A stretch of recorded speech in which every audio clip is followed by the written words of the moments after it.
and adulation, because there is none like thee.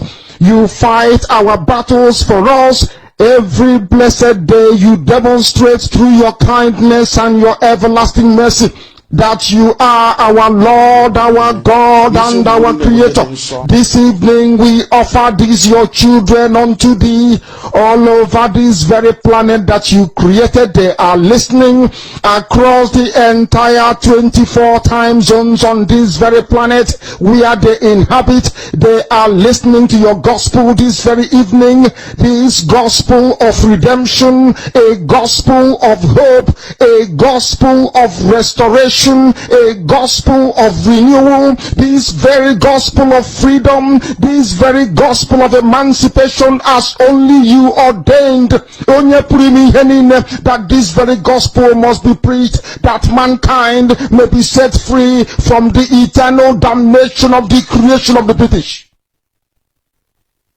My goodness me, I want to remain in the spirit, because we must worship heaven. We answer your name, O Lord of hosts. Everything about us is designed to offer glory unto thee. We have atoned for our sins last year. This very year we have not only atoned for our sins, we have spilled, we have shed blood, they have shed our blood. We have let our sacrifice be made unto thee. Even on the 30th of August, as we are being felled by the bullets of the enemy, by the workers of iniquity and of darkness, we remain very strong today to beckon upon thee, to ask you for your mercy and for your grace, to ensure that your kingdom is restored upon the face of the earth, that you can bring your healing hand to bear upon the life of those of them that you created for one singular purpose, and that purpose alone, which is to worship you in truth and in every honesty. Is there any way that we have erred? Is there any way that our ancestors may have sinned? We confess before a congregation of the whole of humanity to ask you, O Lord of hosts, to have mercy upon us. You must have mercy upon us. We have suffered enough. We have been subjugated enough. We have been tortured enough. We have been imprisoned enough. We did not do these people anything. Our only crime is to answer your name. Our only crime is to be born your children. Our only crime is to excel at everything that we place our hands into. Our only crime is to exhibit your glory and your blessing, which manifestedly is upon our lives every blessed day. That is why they want to kill us. That is why the British want to join those of them who don't know you to destroy your creation and your inheritance. You will not allow shame to befall your name. You will not allow the enemies to triumph over the lives of your children, because you created us to exist, to worship, to honor, and to praise you. That is exactly what we are going to do when this Biafra comes. It will come in truth and in every honesty, because we remain every blessed day whiter than white and whiter than snow. Is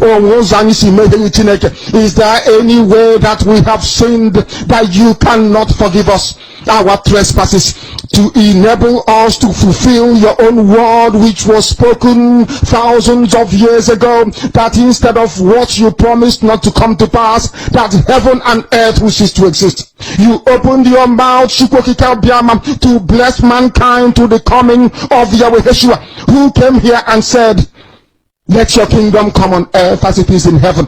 Those words can never be in vain, because they are anchored upon your holiness and your magnificence. That is why in the end we know that Biafra will come, that these children that we have given birth to all over the world, and their children, and their children, and their children, as long as they give birth to them and they are Biafrans, they will worship you in truth and honesty. Through this very work we are doing, mankind will come to understand you. Let your miracle be wrought in our lives. Let us witness and behold your magnificence, your holiness, your mystery, and your grace under our command. O Lord of hosts, we call upon you. We call upon you to heal. We call upon you to provide succor to those of them who are inconsolable. We ask you to come and strengthen those who are weak. We ask you to restore hope where there is hopelessness. We ask you for inclusion where there is destitution. We ask you for one brotherhood, one camaraderie, one bone, one blood, and one flesh of your children. The Efiks and the Bibios, the Izon, the Shekiri, the Isobos, and also those of them from Isoko. We are traveling all the way to the lands of Igala. We are moving on from there to Idoma, to Igede, to the territories of the Igbo land. All these places we dedicate unto thee. All these lands of yours, we ask you to cover it with your mercy, because Biafra will come, and when it does, we will dance on the streets. I'm telling you, by the time that we are done, humanity will think that we are mad, we are drunk in your glory, and rightfully so, because your kingdom will come to rest upon this very earth. That very kingdom is the unadulterated, non-negotiable sovereignty of the Republic of Biafra, that your will may be fulfilled in our time. All this we pray, all this we ask for, in no other name apart from that name that belongs to you. Ahadin sosine bigebi rone bigebi. Ise.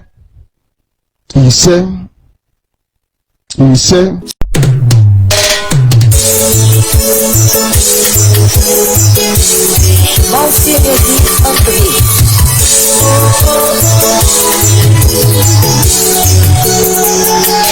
We are the children of Biafra. We are unstoppable. We are the children of Biafra. We are undeniable. Can't you see the handwriting of God in the wall? Can't you hear the sound of the marching of our foot? We are going home. They took our brothers and sisters, they put them in jail. Without trial or protest, they are killing our fathers, our mothers every day. They are killing us in number. They want to stop our freedom, but the Elohim say no, that my people must go. Give us our freedom. Give us our freedom.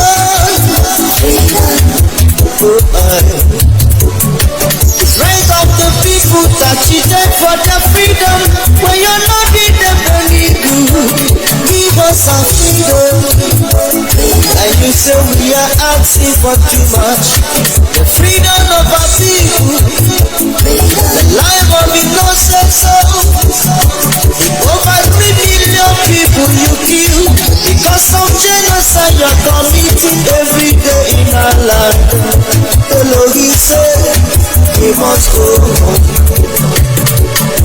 We love our mother's land, Biafra, the land of rising sun, the blessed land of our Biafra. We are going home. We are going home. By the name of Chukwu, we are free. Whether the enemy likes it or not, freedom, freedom, in the name of Chukwu, we are free. No enemy can stop what Chukwu again. We are going. We believe in the name of Chukwu. Chukwu no one can battle with Chukwu Ikabiama. The God of Biafra is powerful. His name is Elohim. We have nothing in common with you. Our culture is different from your own. Know it now. we so different. We are different people. Let my people go, go, go, go. We are the children of Biafra. We are unstoppable. We are the children of Biafra. We are untiable. Can't you see the handwriting of God in the wall? Can't you hear the sound of the marching of our foot? We are going home by the name of Chukwudi Kabiama. Whether the enemy's life is or not, we are going home by the name of Chukwudi. In the name of Chukwudi Kabiama, we are free. Whether the enemy likes it or not, whether the enemy's life is or not, freedom, we are going freedom in the name of Chukwudi. by the name of Chukwudi Kabiama, we are free. We are free in the name of Chukwudi. We are going If you believe, say this with me. by the name of Chukwudi. Chukwuka Siyanile. When we have no bomb, you call us terrorists. When we have no gun, you are shooting us. When we move around the streets with our flag, you call us terrorists. Tell me now, let me know. Innocent protesters moving around the streets, you call them terrorists. What about us raping our mothers, killing our brothers, raping our sisters, killing our fathers, killing innocent souls? What will you call those people? I ask you, is that right? Your people are walking free in the street with their swords, killing our fathers and mothers, taking their lives away from them, claiming the ownership of another man's land. Is that right? What do you do? You did nothing. We are fighting for our rights. We are fighting for our freedom.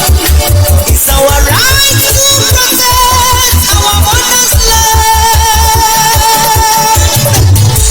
Fellow Biafrans, lift your hands up.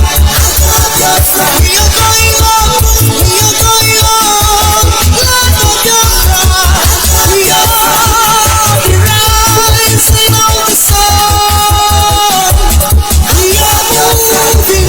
We are unstoppable. Long live Biafra. Long live Mazi Nnamdi Kanu. Long live Abi. Long live. My name is Osita Molobo. God bless our people. God will grant us our request. Very soon, we shall be free. By the name of Chukwudi Kabiama. Whether the enemy's life is or not, we are going home By the name of Chukwudi. by the name of Chukwudi Kabiama, we are free. Whether the enemy likes it or Whether not. the enemy's life is or not, Freedom, we are going freedom in the name of by the Chukwudi. name of Chukwudi Kabiama, we are free. No enemy can stop what Chukwudi Kabiama. Enemy's life is or not, we are going We believe in the name of Chukwudi. by the name of Chukwudi Chukwuka Siyanile. Biafra.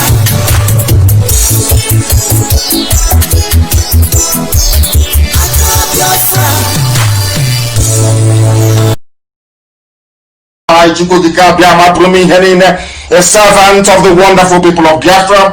And as I welcome you, please, this very fine evening, I ask you to welcome those who are around you. You can get us via my page on Facebook at Mazi Nnamdi Kanu. We are on FM because those of you in Abuja, you were listening.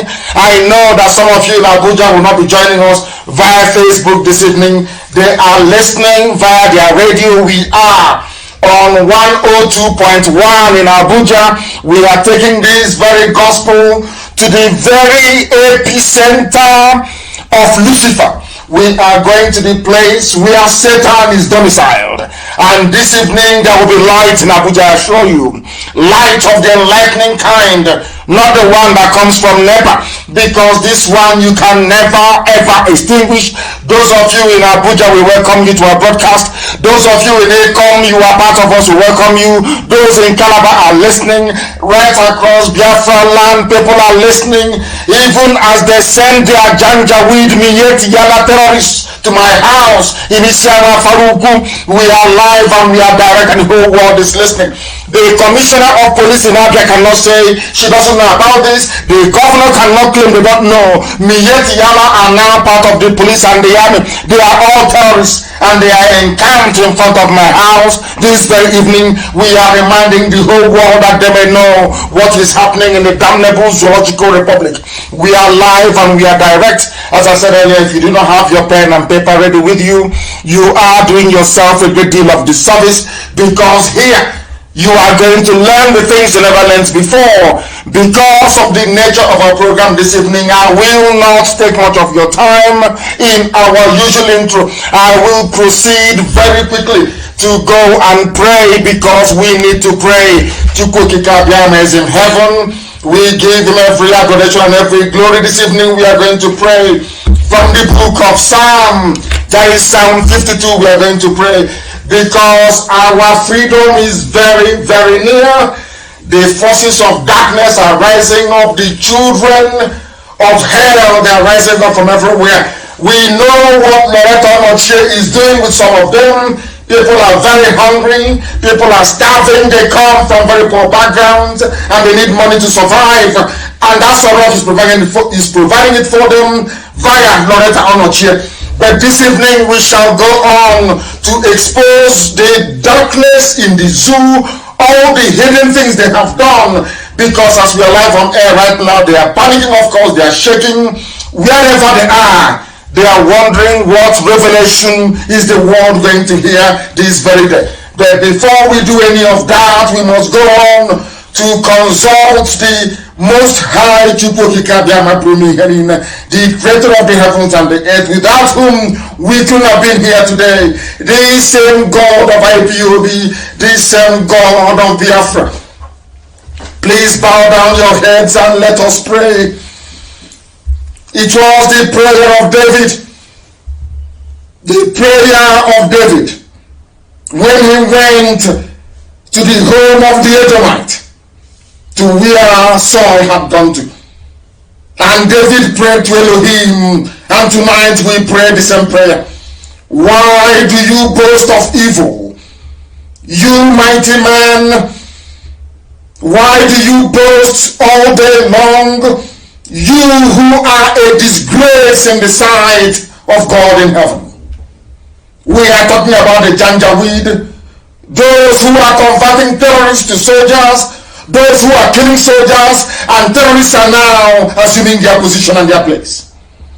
We are talking about these boastful people, those who are in Asorok, the remnants of those who are alive, those who wear masks to deceive, those who lie to deceive over 200 million people.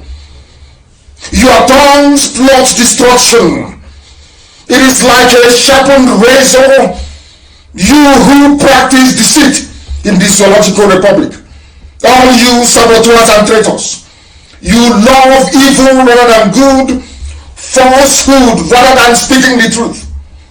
You love every harmful word, oh you deceitful tongue emanating from the zoological republic. For surely God will bring all of you down to everlasting ruin. The same way that Buhari fell, Abakari fell, Isofuntua fell, so shall all of you fall. Because Elohim will snatch you out from your tent and will tear you apart. He will uproot you from the land of the living and destroy you, all of you, Mama Ndawa and the rest of them. Those who are encamped at my house this very evening, destruction shall be your portion. For the righteous will see and will fear. This IPOB, they will see and they will fear. For we will laugh at them. We will laugh at them. For we shall say, here are the men that did not use Chukwokika as their stronghold, because they trusted in their money, they trusted in the money they have been looting and stealing from the poor. They grew strong in their destructive ways and in their destructive powers. They grew strong by replacing an army with a band of terrorists. They grew strong in their arrogance, but in the end they fell. But we are like an olive tree flourishing in the house of God beside POB. No matter what they bring against us, we flourish right across the face of this very planet. For our trust is not in any man. Our trust is in God Almighty in heaven. Our trust is in Elohim Adonai El Shaddai. Our trust is in this unfailing love that Chukwokika has for us forever and ever. For we shall praise thee, O Heavenly Father. Forever we shall adore your holy name, for all our hope rests in thee. For Biafra has come in our time. All we are doing is marching around the walls of Jericho. Every agent of darkness and of iniquity shall perish and shall fall, but we shall praise the name of the living God in the land of the living, before the congregation and the multitude of the saints. For the glory of Elohim is upon those that call upon his name in truth and every honesty, as it is upon IPOB, as it is upon this very noble family. Let the name of Elohim be praised, adored, worshipped and praised now and forevermore, we pray. He said,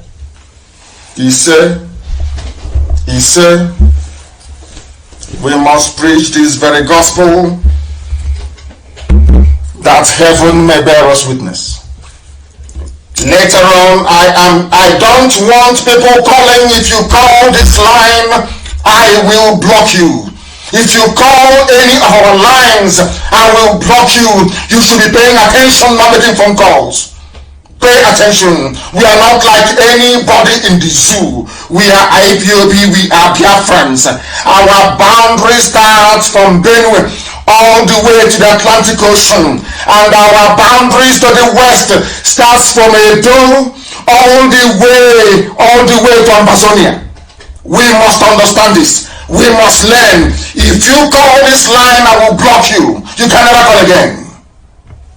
You must listen and pay attention. You are not a product of the zoo. You are a Biafran. We are Biafrans right across this very planet listening. And we are taking this very gospel into the heart of Abuja, into the heart of darkness, that they may reason the same way that we do. No calls. If I have to speak to you, I will be the one to call you. If you call this line, you'll be blocked. Get your pen and paper ready, bring it out, and prepare to learn. Prepare to learn, for there are many things that are hidden which we are going to reveal tonight. But by revelation tonight, I am going to start from what that very sanitizing, sensible and reasonable Ghanaian president of old said. His name is Jerry Rawlings. I want him to set the pace for us this very evening, that we may partake in what it means to be beholden to the truth. Some of you don't know what truth means. I want us to go to Jerry Rawlings to see if he can tell us what truth is all about. Those of you who are on standby, remain on standby. I'm going to come to you. I will preach this very gospel first, and then I will go that the world may know the history of Edo State that they never knew before, that the world may know that we are all Igbo people, that the world may know we are from one family, that the world may know that this boundary, wherever you find a woman tying to this wrapper, is not only genuine, it is real.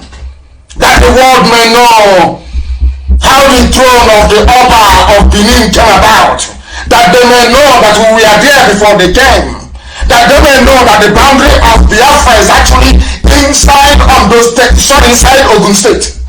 Was it Ondo? Ondo State. After Edo State, you have Ondo. That is where our boundary is. And this evening we are going to prove it beyond every conceivable doubt, beyond every reasonable doubt. Nobody will be left behind. I repeat, I said, nobody will be left behind. Not at all. We are taking everybody in this family is coming with us. Everybody. It was today before I came on air that I discovered, do you know Inesian? Ubiaja, that is the proper name. Do you know they have 4 market days? Are people aware of these things? Do you know that the Oba of Benin opened his mouth and confessed that his progenitors came from Ile-Ife? Are you aware of that? And that they made people inside the land of Edo when they came there. Not even Edo. You go read over there, this is from the mouth of the Oba of Benin, that they came from Ife. That all of you may know the truth, and that truth will set you free. That is why we exist. That is why we preach this very gospel unadulteratedly, and that is why we are without fear before any bagger. They have not given birth to you. And very soon, result that the world will know how serious we are. Let us first of all, I want people to appreciate what it means to be truthful. And appreciation of because a black man cannot appreciate truth. A black man is the embodiment of evil. They don't know what truth means. Let me go to Jerry Rollins. That Rollins may tell us in his own understanding what truth is all about. Listen.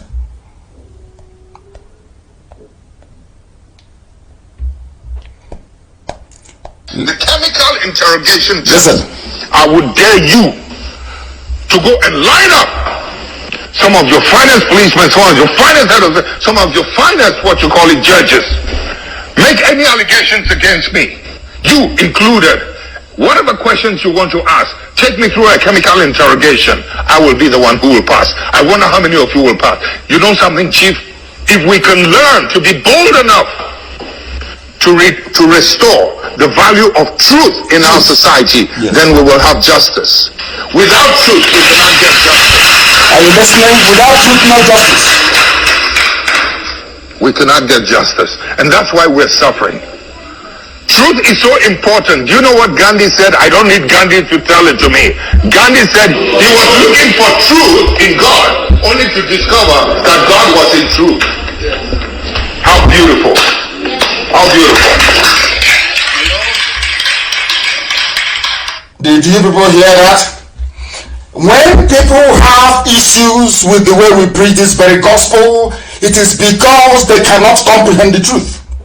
This is from a man that every sensible, or should I say conscientious person in the damnable zoological republic is pleading and begging for one military officer to emulate.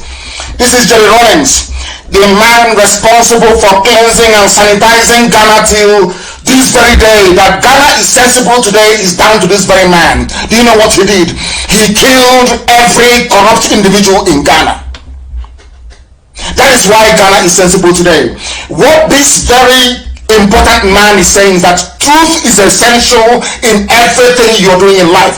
And Jerry Rollins went further to say the absence of truth means the presence of injustice. The reason why people are suffering in the damnable zoological republic is because there is no truth in the system. It's because an average Nigerian do not value the truth. And that is why there is injustice everywhere. That is why there are killings everywhere. That is why terrorists are replacing soldiers in the army. That is why terrorists are replacing police people. That is why a terrorist organization can rise up and say, we are floating a vigilante right across the whole nation. When you know that that vigilante is army and police. The Mietiala vigilante is army and police. They used to kill. Have you seen all the people with fake army uniforms and fake police uniforms all over the place? Fulani people from right across the Sahel wreaking havoc on the lives of people. Yet you cannot speak. Yet you cannot talk.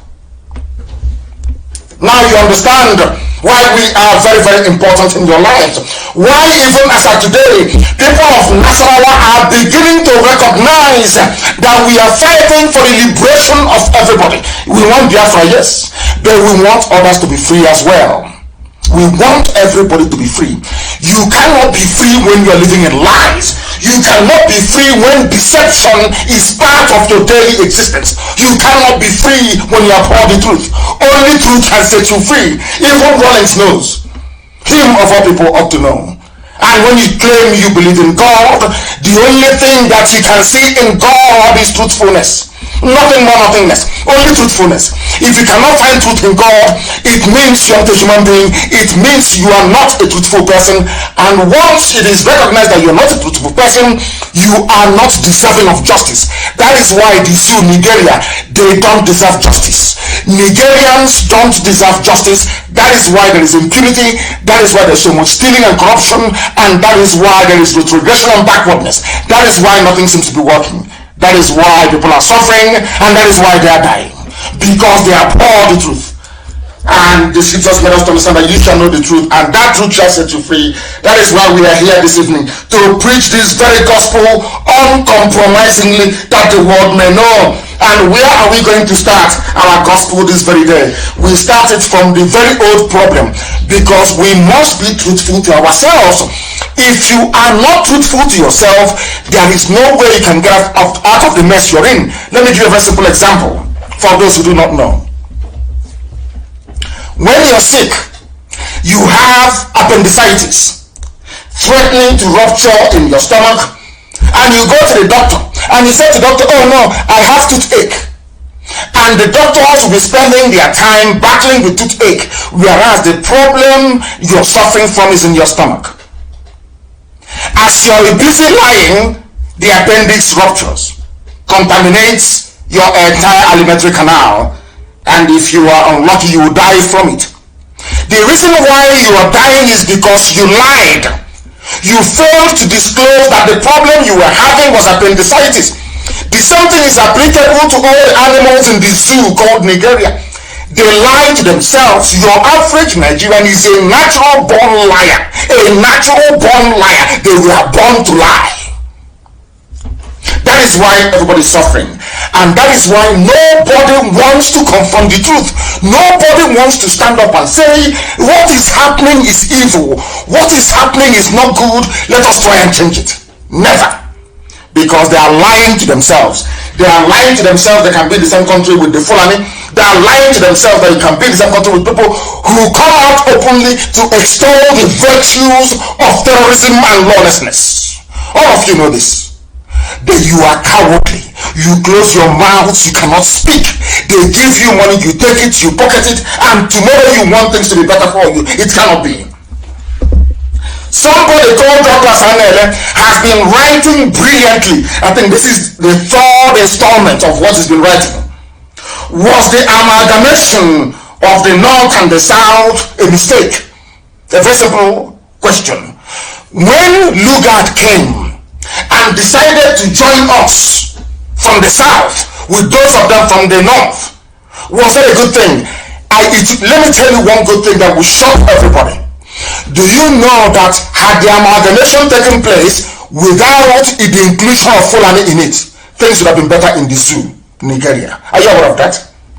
The only reason why there is suffering and pain is because of the Fulani Janjaweed included in the zoo. And I have said this repeatedly. I want somebody anywhere in the world tonight to tell me any country, any territory, any town, any village that a Fulani is in charge and they're doing very well. Give me an example, because there is none. Absolutely none. Now, the man said that the failure of Azikiwe and Awolowo to unite against Sir Robertson's northernization agenda. Sir Robertson is a British man. Then when they came and they found that the Fulanese were willing tools, they converted them to their agents. They became their house niggers to now go and do their evil deeds for them. The question this author is asking is, why was it impossible for Azikiwe and Awolowo to agree? And the failure of Azikiwe and Awolowo to agree is why we are in the mess we are in today. Do you know that had Azikiwe and Awolowo said no to 1914 amalgamation, that would have been the end of it? They disagreed, and because of that, the zoo came into being. Do you know what this very author said? He said that the agenda of the British modernization agenda is regrettable because it not only allowed Britain to get away with odious political shenanigans that unjustly favored the North, it also laid the foundation for the subsequent entrenchment of Fulani mediocrity colonization, which over the years has crippled the zoo. That colonization is now happening in your backyard. But maybe you live in Lagos, you live in Abuja, you live in Toronto, you live in New York. You are not aware of what is happening in your village. Maybe you live in any other part of the world. Maybe you live in Malaysia, you live in Japan. You are ignorant of what the Fulanis are doing. As at this very night before I came on air, it was confirmed that the vigilante, the Minyet Yala was talking about, are ISIS, Boko Haram, and Saru, converted members who are in the army and in the police.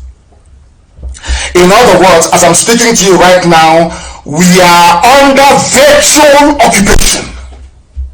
As I'm talking to you right now, our land is gone.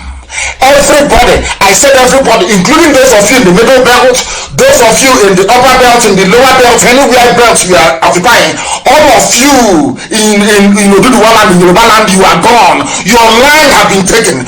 Go to your bushes, go to your forest and see what is going on. As they are busy entertaining us with their corruption, busy entertaining us with one mask after the other, as they are busy waving at the cameraman to cut the interview with the impostor in Asahok, what they are doing is embedding their people in our land. I came off a meeting this very evening and I told them that the same mistakes the Hausa people fail to learn today in Hausa land. Every governor is Fulani in Hausa land from what we are doing. And they have failed. That was why they carried their intimidation to my house this very evening in Isama Faruku. That is their method. That is what they do. That is what the Fulani specializes in. Intimidation and terrorism.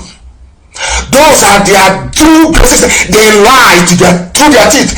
They are very good at lying. And they are the worst propagandists anywhere in the world. Have you noticed how Oduduwa Yoruba formed Amotekun to take care of Yoruba land? Now, instead of Fulani to form their terror group to form their own vigilante to take care of Sokoto, which is the only land I believe that the Fulanis have in the zoo, you know what they did? They now said their vigilante is to take care of Fulanis all over.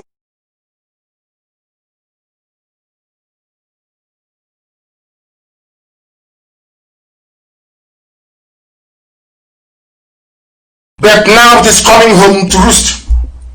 The northern borders are opened, the southern borders are shut. They are streaming in terrorists and with their wares are coming in from right across the Sahel. They told you January 2020 they will open their borders in the north. It will be visa free, not even visa free, document free entry. And what are they doing? They are coming in, they are in the police, they are in the army. The terrorists are in the army, the terrorists are in the police. What is happening today? Mayhem, chaos, lawlessness, looting and criminality of the type never seen anywhere else in the world. I have been writing persistently, I have been tweeting persistently to ask the British government that created that monstrosity, the zoo. Are you people blind? You cannot see what is going on? Can you not see the level of lawlessness in the zoo? That is the reason why the amalgamation of 1914 was a mistake. The amalgamation of 1914 is a direct consequence of the intervention of the forces of darkness over the fate of the children of light, and that is Biafra. If you want your lives, let me tell you something that you don't know. The Fulanis have no homeland anywhere in the world. They see the zoo as their homeland. Do you know why they see the zoo, Nigeria, as their homeland? Because they have summed up our behavior.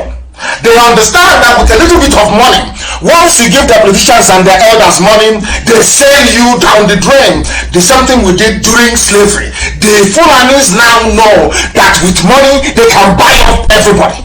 And that's exactly what they're doing. And that is why your village, I'm sorry for some of you, by this time next year, unless you support IPOB and what we are doing, your villages will no longer exist. I'm telling you the truth. They will be taken over by the Janjaweed. And let's see then what you're going to do. And meanwhile, it is about peaceful, them and their lives, peaceful coexistence. Let's coexist peacefully. Meanwhile, terrorists are in the army. Peaceful coexistence. Meanwhile, patriotic soldiers are being killed by terrorists. Let us live peaceful cohabitation. And they are taking your land. Peaceful cohabitation. Your mothers cannot go to the farm anymore. Peaceful cohabitation. Checkpoints everywhere killing people. Peaceful cohabitation. And your lives are being drained away. Those are their lives. People, sometimes you cut off your nose to spite your face. Because perhaps some of the idiots before, my happiness is that a majority of our people understand what we are doing and they are in support of, I said 99.9% of our people. Forget those being controlled by Loretta Onochia. They are doing what they're supposed to do because there are always saboteurs everywhere. But what I want to reassure each and every one of you is that from the beginning, the Fulanis never wanted the zoo Nigeria to be one. They never wanted independence. They preferred the white man to be ruling them. From time, they brought out themselves as the house niggers and Britain rewarded them for their loyalty and servitude. And we are suffering. Nobody, I think I saw somebody tweet today about revisiting 1914. That is how sensible, reasonable people ought to behave. This our brother has been asking this question all the time. All the time. Those who were at the forefront of independence for the zoo Nigeria were all southern politicians.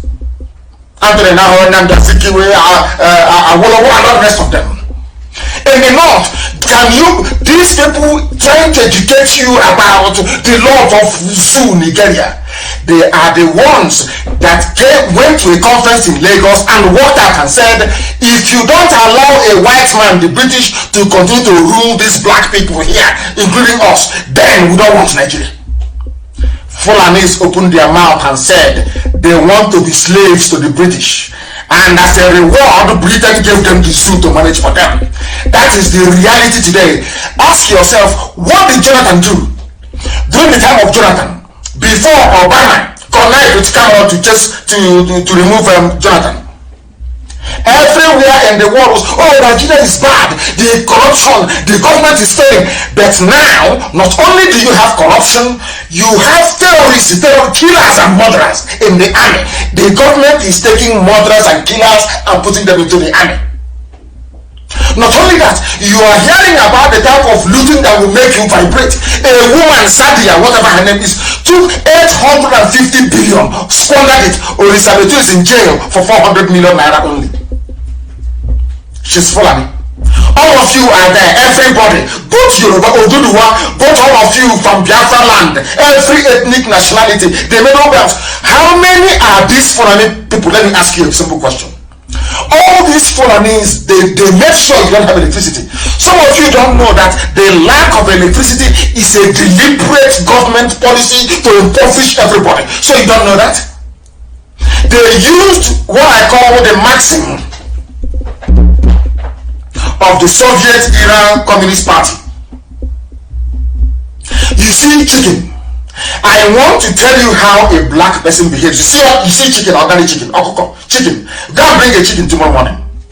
Suffer that chicken very well. Start to pluck all the feathers. Pluck all the feathers from the chicken. You see the chicken will be crying as you're plucking all the feathers away from it. After plucking all the feathers, starve that chicken for a day. Believe you me, on the third day, put corn in your hand or rice. That chicken will come to you. That chicken will forget what you did to it. It will forget all the pain and all the torture. The only thing that matters to the chicken is that piece of rice you have in the palm of your hand. That is the way that black people behave. That is the way that the British made us behave. That is the way that the Fulani Janjaweed is making us behave today. No matter what they do to us, it doesn't matter how much they rape our daughters. It doesn't matter how many of us they abduct. It doesn't matter if you cannot get from Zaria to Abuja or from Kaduna to Abuja. It doesn't matter how many bandits challenges you have, nothing shocks us anymore. No amount of bad news is even going to move us anymore. As long as we are hungry and we are crying and we are asking, let us feed the stomach. I said this thing before about black people. When we started this very movement, I said to the whole world that the problem you have in Africa is that a black man can never put away the need of the stomach in order to pursue the liberation of his soul. He will always put the stomach first. And that is the mess you're suffering today. And that is why when people ask, how about 1914 amalgamation, I said to them, it was the stupidity of the South that allowed the Fulani Janjaweed to take control of our lives. And that is why we are suffering till this very day. In a country where all of you saw it with your two naked eyes, you knew that the elections were rigged, you knew that the Biafrans were disenfranchised in Lagos, disenfranchised in Kaduna, in Zaria, in Abuja. Everybody saw it. The EU observers noted it in their paper. Some police stations were burnt down. All of you saw all of these things. Now let me ask you a question. How do you intend to change all these things with this your attitude of 2023, 2094, Edo State, or Pastor Pastor, whoever? Let me ask you a simple question. Have you suddenly forgotten all the things that happened in the past? These are the things that make me wonder what type of God created an average Nigerian. I don't understand it. Anyway, you were not created by God. You were created by Lugard. Now you understand it? Because people are fooling themselves. People are fooling themselves. There is something written in the Times newspaper. And I want this thing to be published, please. I want it to be published tonight, immediately. I want it published on my page. I want people to understand a letter that was written in the Times of London. July 15, 1998. I repeat, the Times of London, Wednesday, July 15, 1998. Let me read it for you. It was written by a white man. You understand? Written by a white man. His name is Peter Smithers. Peter, P-E-T-E-R. You have Peter. Smithers, S-M-I-T-H-E-R-S. He wrote it. He was writing to the British government. He's a white man. He's British.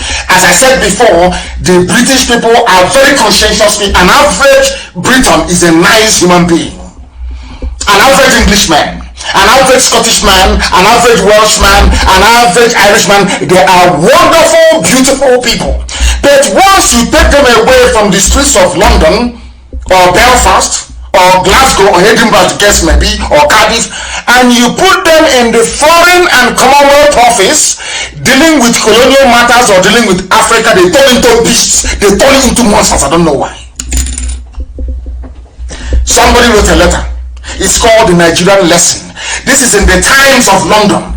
As I repeat, Times of London, Wednesday, July 15, 1998. Somebody kindly sent it to me, and I'll read it so that the whole world may hear. This is from Sir Peter Smithers. He's a knight of the realm. The proper sir, not the sir you have in the zoo.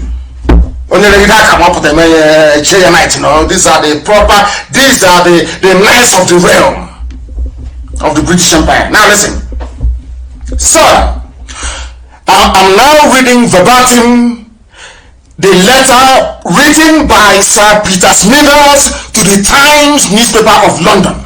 Listen, sir, during the negotiations for the independence of Nigeria, the view of the Secretary of State at that time, with which I agreed, was that in Nigeria we should attempt to put together a large and powerful state with ample material resources which will play a leading part in the affairs of the continent and of the world.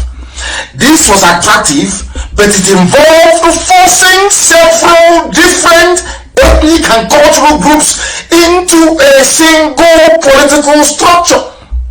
The negotiations were complex and very difficult. The chief problem, as I recall or I remember, relating significantly to the control of the police and of the military. Listen carefully, please.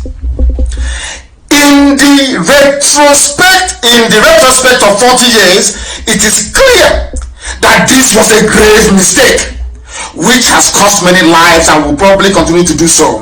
It would have been better to establish several smaller states in a free trade area. Even some British people realized after 40 years of failed experiment called Nigeria. Sir Peter Smithers, who worked in the zoo colonial desk, he is writing, we wanted to build a country that is so big that we can control, more or less. And that very big country, our problem then was who to give the police and the army to, and they gave it to Fulani. The man is now saying, with hindsight, after 40 years, many people, he wrote this thing in 1998, or not 2020, 1998. This white man knew that Fulanis were using army and police to kill people in 1998. He said after 40 years of this experiment called Zoo Nigeria that they created, that it is a mistake. White man, it's a mistake. Now, he said we should have gone for small states. Now, this goes back to our Aburi conference. Our people should be able to reason. This was the reason why Britain said no to Aburi, because Aburi was about confederation. Ojukwu went to Aburi, agreed confederation, came back home in Enugu, and Gowa launched a war instead of implementing that Aburi that would have allowed smaller nations to emerge, but in a free trade zone called Nigeria. Gowon said no because British told him to say no, because Britain wanted a large country that has influence in Africa that they can control, but to achieve that control they needed to place the military and the police in the hands of the Janjaweed Fulani Miyetiala, and that was what they did, and that is why we are suffering till today. This man said people are dying. Let me continue. In exculpation, it must be said that we did not then have the examples of the collapse of Yugoslavia and of Soviet Union before our eyes. In other words, the man is saying that Nigeria, the zoo you have, Nigeria, some of you, is the same thing as Yugoslavia, the same thing as Soviet Union, and it is bound to collapse. That is what this man is lamenting in 1998. He is saying we did not have the benefit of the collapse of Soviet Union or Yugoslavia to tell us what to do in the case of the animals in the zoo Nigeria. Are you listening? This is from a British man, a high-ranking officer. He is a sir, he's a knight of the realm, Sir Peter Smithers. I will continue. It should now be clear for all, but the willfully blind, this is how intelligent this man is saying. It is clear to everybody, to both cockroach and rat, okay, Mochicha, everybody knows it is clear, unless you're living in denial, unless you are a denier of the truth, unless you are foolish. This is from a white man, please, not me. Unless you are willfully blind to see that it is extremely dangerous to force diverse racial and social entities into a single rigid political structure such as that which is being built upon the foundation of the Maastricht Treaty. This man was saying the reason why Britain left the EU, the reason why Britain opposed, some of you don't know what is Maastricht Treaty, but I will tell you some other day. It was a treaty of European Union that Britain refused to sign. This man is saying the same mistakes of the past we are about to repeat.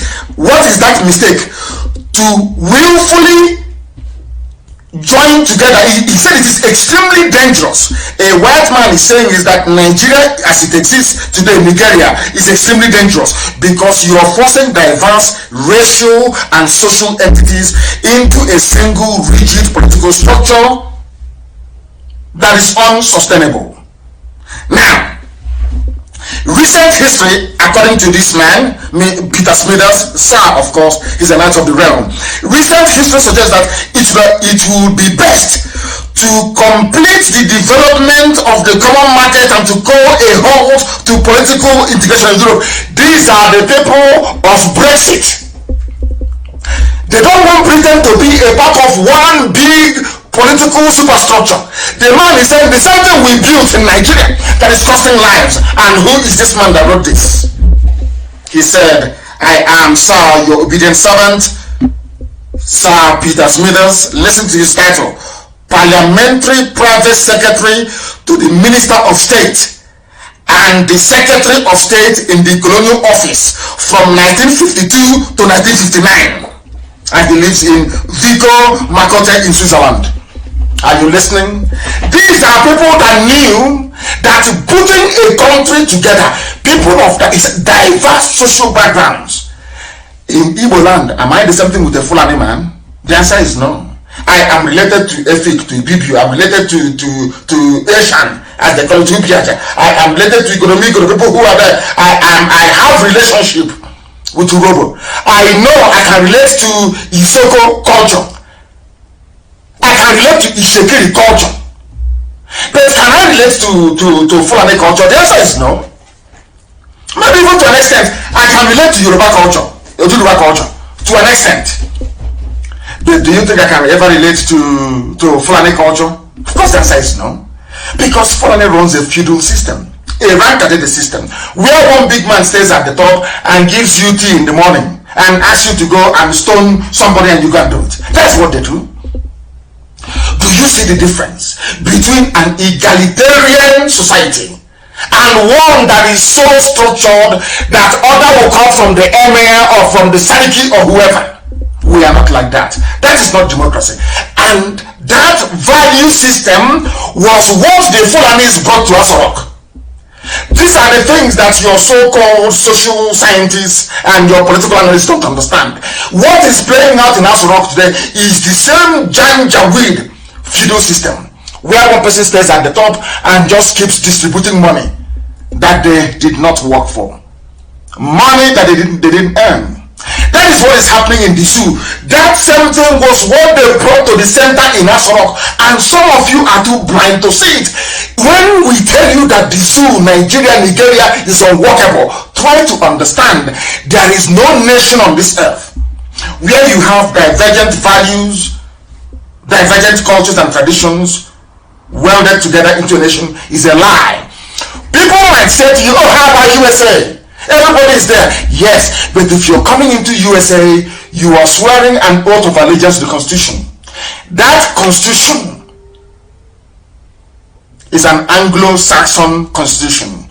It is a reformist Constitution, not even Catholic. Not Catholic, it's Pentecostal. The Constitution of America is Episcopal, it is not Catholic. It is not. That was why they were saying that Kennedy was the first and the only Roman Catholic president in the USA, in US history. Oh yeah, what that? John Fitzgerald Patrick Kennedy is the only Roman Catholic, in fact, people were speculating that he was killed because of his Roman Catholicism. Because the US Constitution is more Lutheran, reformist. Those of you who are aware of Protestantism and the Reform movement away from Rome, that was how they built it.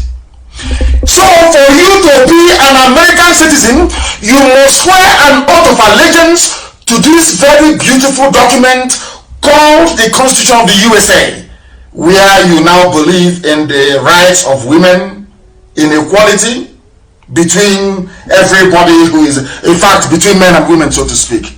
Where whether you like it or not, you have to agree that man can marry man, woman can marry woman. It's freedom.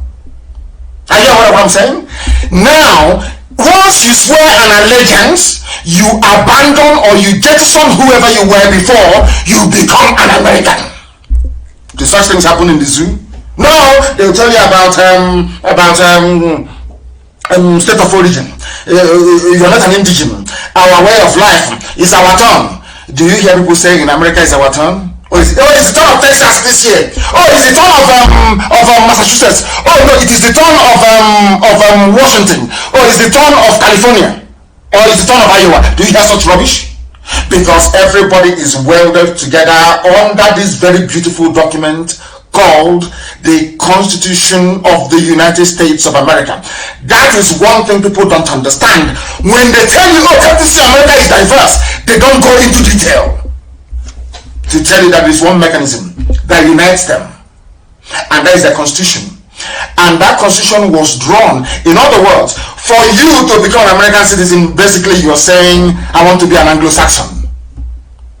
Because those who that founded America, the Pilgrims, they traveled from England. They are English people from Southampton on a ship called Mary Rose. They traveled, that was why they called it New England. Where they landed in Rhode Island, they called it New England. That's where they came from. Before the Dutch, the Germans started flooding in. And you know, when they got to America, they said, we are going to build a society where every man is equal, because in the England they are coming from, the king is saying that he was appointed by God. He can do whatever he likes. They said, no, we are going to build a modern society based on the values of the Greco-Romans, which is republic, which is Biafra. Do you see why we cannot be in the same country with those who aspire to enslave and to conquer us? That is for a British man. Now, let me ask this very simple question. This is one thing I say about the brain of a black man. I don't understand it, how it works. If after 300 years of the union between Scotland and England, Scotland can hold a referendum, till tomorrow morning Scotland is saying they want to hold a referendum. If Scotland of only 5 million people can say they want to go, the size of Imo State, if they can say they want to go and Britain will say, oh, no problem, or England will say, no problem, have a referendum, if people agree you can go, why can't the same thing be extended to us? Now that is what I call proper British racism. Oh, you are giving or considering referendum to Scotland because they are white people. You are saying no to Biafra because they are black. I need people to understand this, and it is quite bizarre that till today, anything Britain says it's what goes. Now I want to ask people, if that is the case, if anything that Britain says goes in the zoo, Nigeria, tell me where your freedom lies then. Where is that freedom you claim you have? To have your own passport, to have your own flag, and all the rubbish that comes with it. A very simple question which zoo people can never ever answer. Scotland has the right to be free, but not Biafra of over 70 million people. Tell me what type of race, you're doing Black Lives Matter. Tell me what other form of racism is worse than that one. So, whites can be free in Europe. They can be free. Scotland can have devolved parliament. But in Britain, no, we need Nigeria to be one. Always one. Why? Because you're God. Because you're white, you're British, you're God. You decide what happens. You decide who lives and who dies. You're playing God. Ordinary, now I won't say ordinary, Scotland is very great, of course. Scottish, only 5 million people, they can be free if they want to be. Biafrans, 70 million. You cannot be free. And people fail to see these things. Our people fail to understand the implications of all these things. That is what disturbs me. That is what leads me all the time to question the quality of education that some of your PhD holders even have. I question it. The right to freedom of association, which is what we are doing in IPOB, is fundamental. When you take away a people's right to choose freely, you force them into violence. I want to make this very clear tonight. They've been pressing us. They are in my house this evening as I'm preaching to you. They are forcing us, and all their friends and their cohorts will not see it. All their friends all over the world, nobody, even some they have all gone blind. You can see the intimidation. You can see the killings, well documented from time. No one has been held responsible for Paul. No one has been held responsible for National High School Aba massacre. No one has been held responsible for the Isiama Foruku massacre, Operation Python Dance. People can see these things. They choose to turn a blind eye. Our madness will start very soon. And when it starts, I have all these things documented. When you talk rubbish, I will bring out one and I'll show it to you. Because what the Fulanis are planning is very, very bad. Every time they tell you peaceful coexistence, that is their mantra. But their Fulani terrorists are busy killing you. Peaceful coexistence. I want to say to Britain tonight, these very message we are giving is directed, as somebody wrote quite succinctly, at the conscience of the world. I want Britain to answer me this very simple question. Britain, why is it, I ask you, that 5 million Scottish people can have independence if they want, but not 70 million Biafrans? What did we do to you? How did we offend you? You went to wars with Scotland in the old. You fought wars before you conquered us and gave us the Janjaweed. I'm asking Britain, what is the rationale? Just tell us why 5 million white people can vote to be free if they so wish, but not 70 million black people. Do you see the proper racism? Do you see why we are against BBC and BBC and all the rest of them? Do you now understand? Can the Efulefus and the traitors understand what we are saying? Because perhaps your brain is so tiny. You have no brain, you have no capacity to comprehend. You are not learned enough, not educated enough. That is why you are mad in stupidity and ignominy. Very, very sad indeed. Now, this, they tell you every day, we want peaceful coexistence. If you ask Garba Shehu, he will tell you peaceful coexistence. Any idiot you ask from the Fulani Caliphate, peaceful, but are you peaceful? You Fulani, you talk about peaceful coexistence. Aisha Buhari, in her capacity as the head of state of the Sioux, everybody's peaceful coexistence, let's improve security. I'm asking you, Fulani, are you peaceful? Let us find out. They released somebody who claims he's a former, not claimed, but a former terrorist with Boko Haram. They asked him a question. He said, I can't remember the number of people I have killed because there are so many. This is the type of person in an army. And the people go to sleep and they wake up every day, they pretend everything is normal. This is something I can't understand. People go to sleep, they wake up in your army. They can post this man to your village. He said, people go into the army, isn't it? Maybe due to your rank, you've done very well in military school and all the rest of it. This one, his only qualification is that he has killed so many people.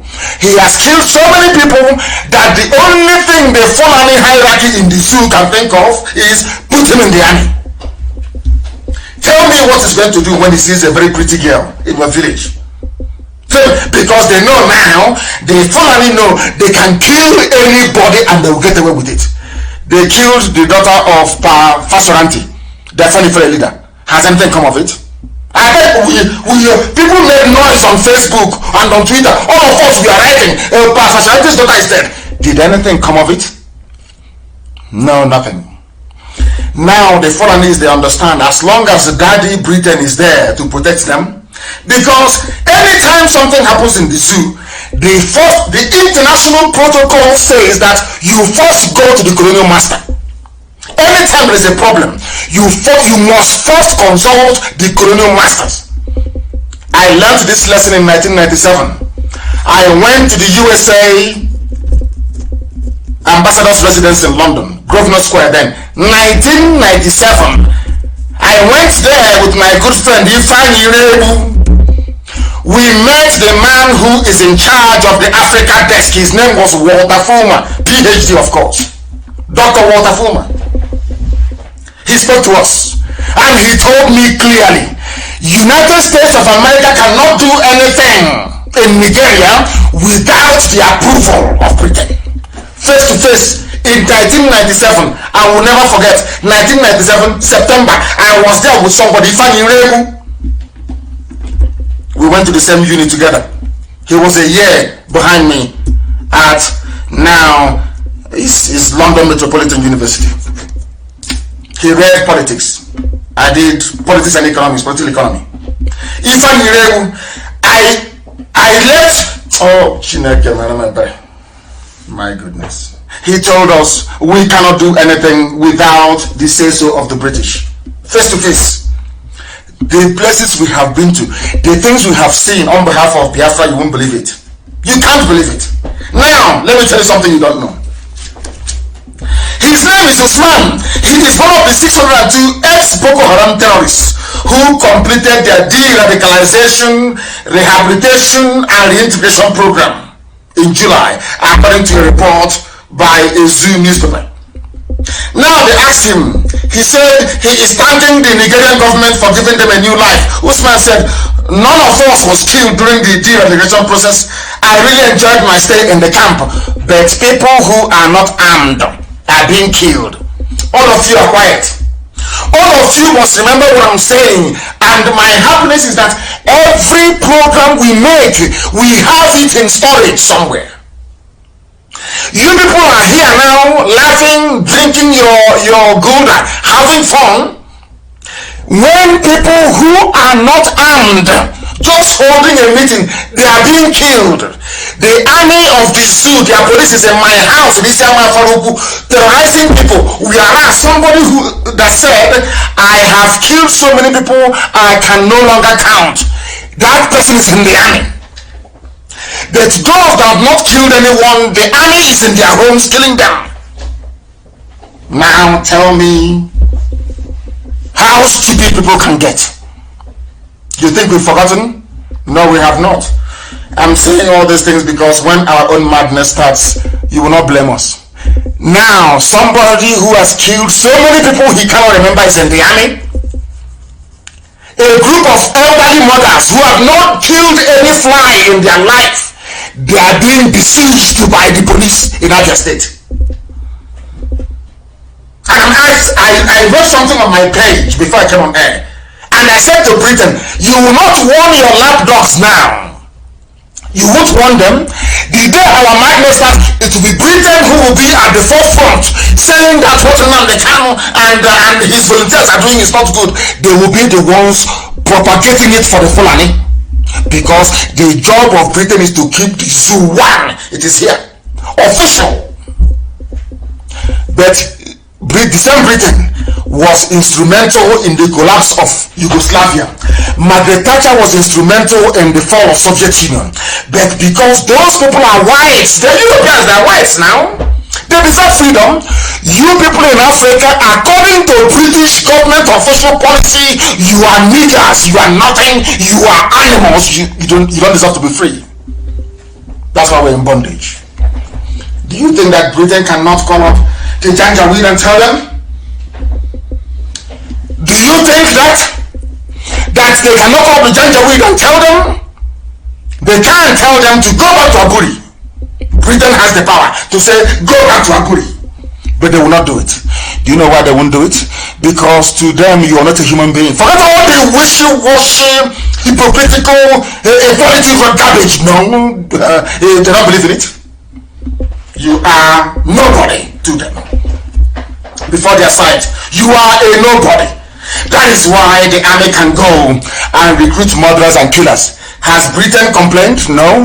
Has anyone complained in the world? No. Have you heard of European Union, any world power complaining or saying to Nigeria, how can you bring murderers and killers into the army? No. No. Because we are nothing. Because we are blacks in Africa. Unbelievable. Now I want you to listen to this, please. Very, very important. So these are people telling you about peaceful coexistence. That is have this in mind. Anytime Fulani wants to commit atrocity in life, they always come up with a slogan. When the late Buhari took over power in 1983, he said war against indiscipline. Do you know what he did? He went back and started killing Biafrans. He was killing Biafrans who were in jail before he overthrew Shagari. The same man, that is the hypocrisy of the Fulani, the same man telling you about treason, committed treason himself by overthrowing a democratically elected government. But his supporters and Tinubu never saw it. They never complained. The whole world is he's a reformed Democrat. That was what they said. Because they wanted to send you a very bad product. They said peaceful coexistence. Now let us ask ourselves this question. Those in southern Kaduna, are they living peacefully? Are they Biafrans? I want every ethnic group in Nigeria, I want everybody in that zoo to understand this very simple logic. The Fulanis can never love you. You think the Fulanis hate the Igbo man, the Fulanis hate Biafra as a concept, that they will love you? No. That was the nonsense they sold to Goni people, the same nonsense they sold to Niger Delta, or those who foolishly identify themselves as Niger Delta. That was the same garbage they sold to them. The same Edwin Clark you see crying today, the same garbage they connived together to sabotage Biafra. But everybody's crying today, isn't it? It's no longer an Igbo man. Yoruba is crying. Everybody's crying now, isn't it? Across the TV, people are crying. Everybody in the zoo, Southern Kaduna, everybody is crying. Baggy, they're complaining in Abuja. To let you understand that you brought all this nonsense upon your head. You allowed the foreigner the leeway to mess all of you up the way they're messing you up out of fear, because most of you are cowards. Most of you cannot rise up against the Fulani the same way that IPOB has done and will continue to do until Biafra comes. We're not going to stop. You think we're going to stop? Rubbish. We're not going to stop. Southern Kaduna are dying. This report is saying indigenous allege government support for ethnic cleansing agenda. It is a Fulani agenda. It was the blueprint by the dead Buhari. They wanted to kill people, to take away from your villages, to take over. Italy cannot talk, there is Egypt. France is not going to talk to you because there is ELF. There is Total. They are making money from oil and gas. So how are they going to talk? Even before we went to Israel, they gave them defense contracts. I'm saying to Israeli businessmen, go and tell your politicians, don't listen to Nnamdi Kanu. I was in Israel, they were telling me to my face to face. Anything I tell is not second-hand, is what I am involved in. And I keep asking myself, why? You go to US, there are US business interests. So anytime there is trouble, let me tell you the way they play this game. Very, very clever people. Well, Fulani, or should I say British, giving them the brain. They gave everybody something that is a portion of the zoo you are enjoying, including Czech Republic.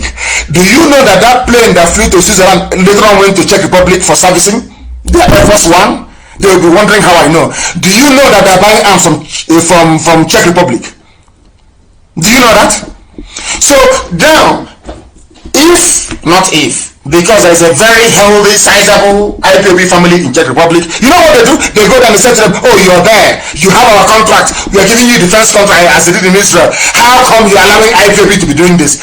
That the businessman will now pick up his pen and write a letter to their ministry, maybe Home Affairs, and say, I'm so person. Our company is making so much money from Nigeria, and Nigerian government is saying that they're upset the way you people are cooperating with IPOB. Because of that, please stop it.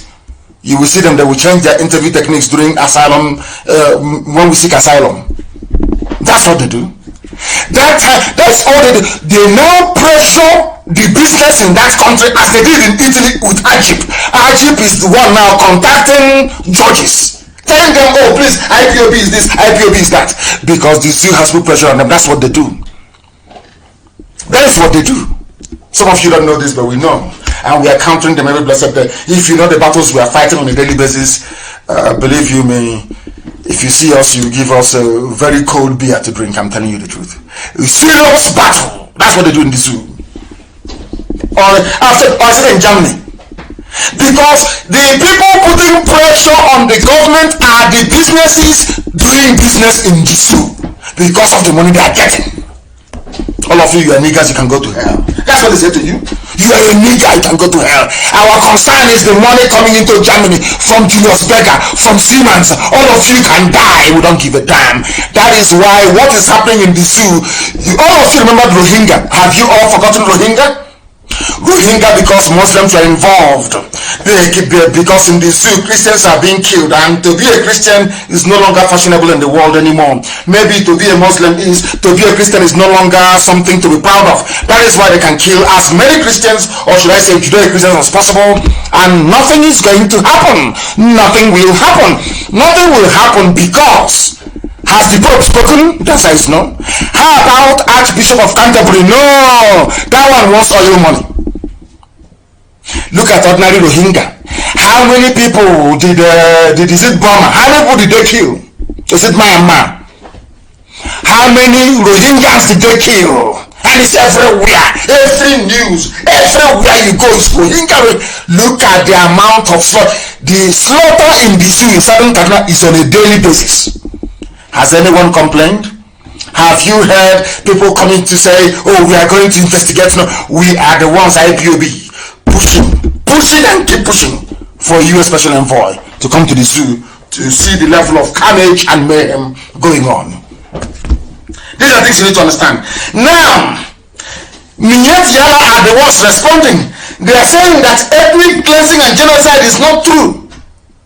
Now, Minyet Yala, the fourth most deadly terrorist group in the world, they are now the government of the zoo. Some of you don't know this, but we do. Well, all of you were there when they gave Minyet Yala 100 billion. What did you do? What did you do?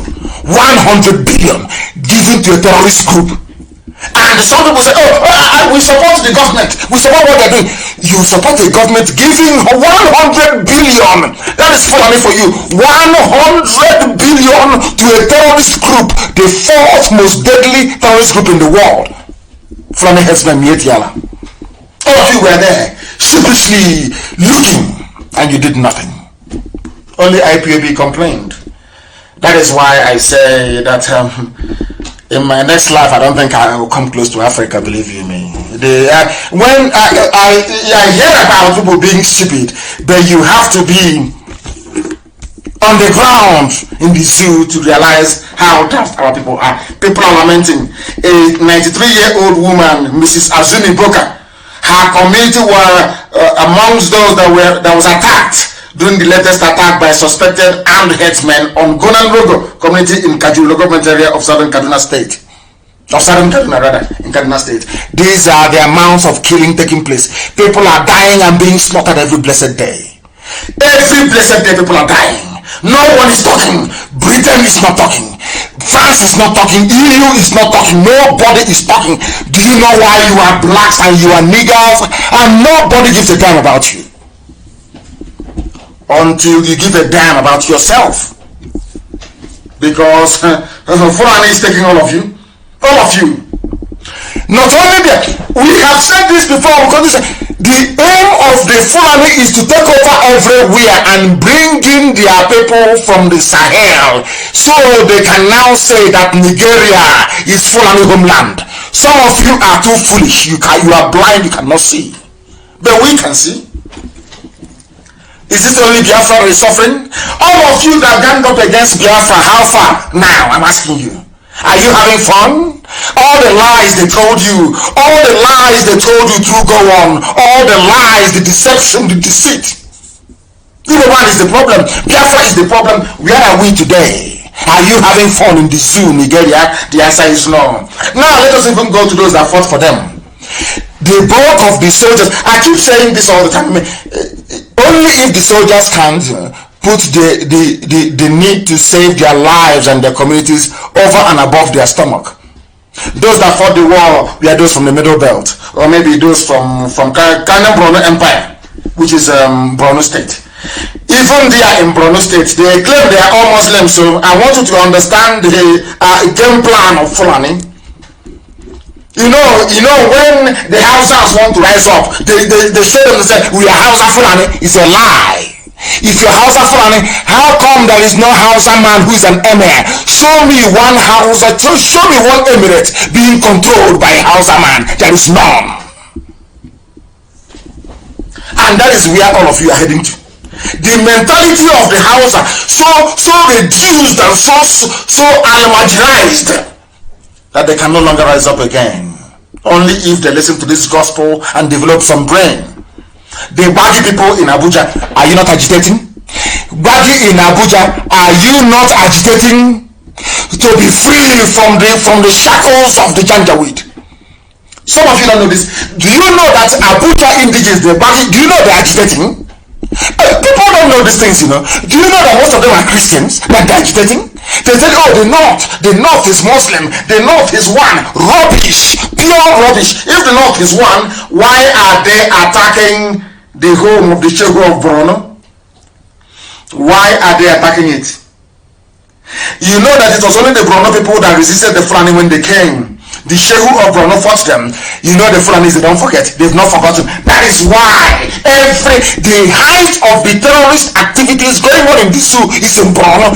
Fulani wants to break Borno at all costs. Do you know that people from Borno State are not Hausa people? Are you aware of that? Do you know that people from Borno State are not Fulani either? Do you know that people from Borno State are being killed by Fulani people? You don't know this. But on this platform, on this radio station, we will tell you, we will teach you, we will educate you, we will enlighten you, so those things that are hidden are revealed to all of you. Ghana Borno Empire has never been and will never be loyal to Sokoto Caliphate. That is the problem. The problem is that they refuse to relinquish the title of Shehu on Borno. They said no, we will not relinquish it. They said no. They said okay, we are going to keep killing you. They keep appointing their Fulani emirs alongside the Shehus you have in Borno. Now, some of us think because they are all Muslims, somehow they are one. No, they are not.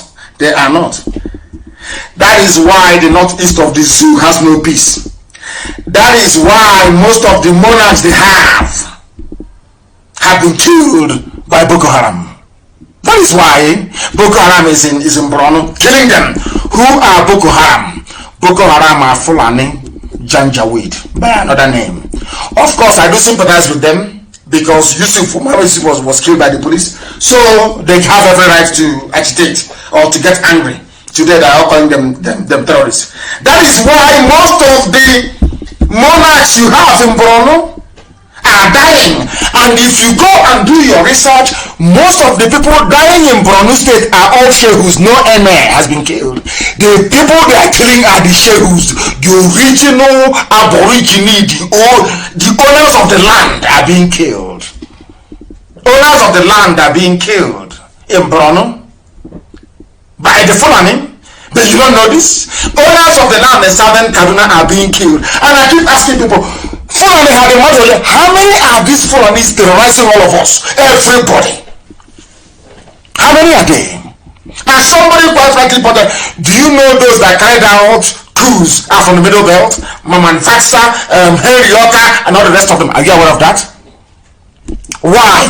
If the North is one, why would Mombasa carry out a coup? If the North is one, why would Gideon Oka carry out a coup and say that the extreme Sharia North should go? Why? If the North is one. These are the things we don't think about. These are the things we don't know about. But we know in IPAB because we are very, very smart. The Shehu of Borno is now saying we are no longer safe. Now, this was a people that came into power claiming to have all the answers to the security problem. But in Borno, in their own homes, in their own land in the north, there is no peace, there is no unity. There is anarchy and there is war. One is official, one is not official. And they'll come and tell you, they are doing very well, the army, fighting insecurity everywhere. That is to deceive you. If you are foolish, you will listen to them. But I'm sure in Abuja tonight there is fire. They know that the truth has come into Abuja. They can no longer hide it. They can't. I'm asking everybody. I am asking everybody, by which I mean Biafrans, every Biafran, regardless of your clan, so to speak. Oduduwa is there. Middle Belt is there. The people of Ghana, Borno in Borno State, you're suffering, you're dying. Hausa people who are in Kaduna, you people are dying, you're being slaughtered every blessed day. I'm asking all of you, if all of us were to get together, do you think the Fulani can defeat us? The Fulani, there are only 3 million of them. Only 3 million. Making our lives a misery. And we let them. Because of our longer throat, we let them. Are you telling me that all of us rising up at the same time, Fulani will do anything? Or Britain will do anything? The answer is no. But they will go to the traitors in all of you. They will go to the saboteurs in all of you. Give them some money. They start to make noise, and the idiots will begin to fall by the wayside. Because you're not strong. You are black. You're from Africa. You're not mentally resilient. You're not strong enough to resist, as we have been doing. Why do you think we're formidable? Why do you think that IPOB is strong all over the world? Because we are on. You cannot bribe us, you cannot buy us. No, of course they know that. That is why they are angry with us. That is why they will go to my house and try and surround it thinking that intimidation works. They know it doesn't work with me and can never ever work. And very soon they will get their comeuppance. They know that very well, that we cannot retreat or surrender. It doesn't matter how many entities they buy up. It doesn't matter how much they give to Facebook. It doesn't matter how much they give to YouTube. It doesn't matter how much they pay Google. It doesn't matter how many media houses they buy over. It doesn't matter how many consultants they have all over the world. We are unstoppable. This IPOB must march. We are unstoppable. The man cried out, Shehu of Borno, wallahi, we are not safe. Shehu of Borno cries out. His eminence, Shehu of Borno, Hajabaka, even Umar Galbai El Kanemi, on Friday decried the Borno state is no. He said the Borno state is no longer safe following an attack on the convoy of the governor, Babakana Zulum. In another part of the city, these are the people that came into power. Say, oh, Jonathan is weak. Jonathan cannot do anything. Jonathan cannot fight Boko Haram. Let's give it. Upon all the money they have squandered, upon the goodwill and the love of Britain, the protection of a father over their child, because to the British, the corrupt ones in them, the Fulani is like their baby. You don't know that? When Tony Blair came, where did Tony Blair go to? Where, I ask you? Where did Tony Blair go to? Where? All of you, the same thing they did to the middle belt. You know, what the Fulanis do very cleverly is that they take you off one after the other. If they see you are the problem, they go and bribe people who are around you. They bribe people who are around your village. They bribe people who are around your ethnicity to destroy you. Once they have finished doing their job, the Fulanis will not descend on them. Ask Middle Belt now. Who fought the war? Is it not Middle Belt that fought the war? Where are they today? Are they not the ones crying? Are they not the ones complaining? The Shehu of Borno is complaining. This is what the Fulanis do. And they will consume their own poison and they will be destroyed. Do you know why? Because they're dead to attack the children of light. They will not die one after the other. And what I said to them, by the time we are done, there will be no Fulani Emir in the north. They should write it down somewhere. The Hausa people will wake up from their stupidity. The Hausa peasants will wake up from their idiocy, from their stupor, and chase them away. You see what will happen. Then you know that we serve the living God in heaven. We are live and we are direct and the whole world is listening. They tried to interrupt us earlier, but we are here.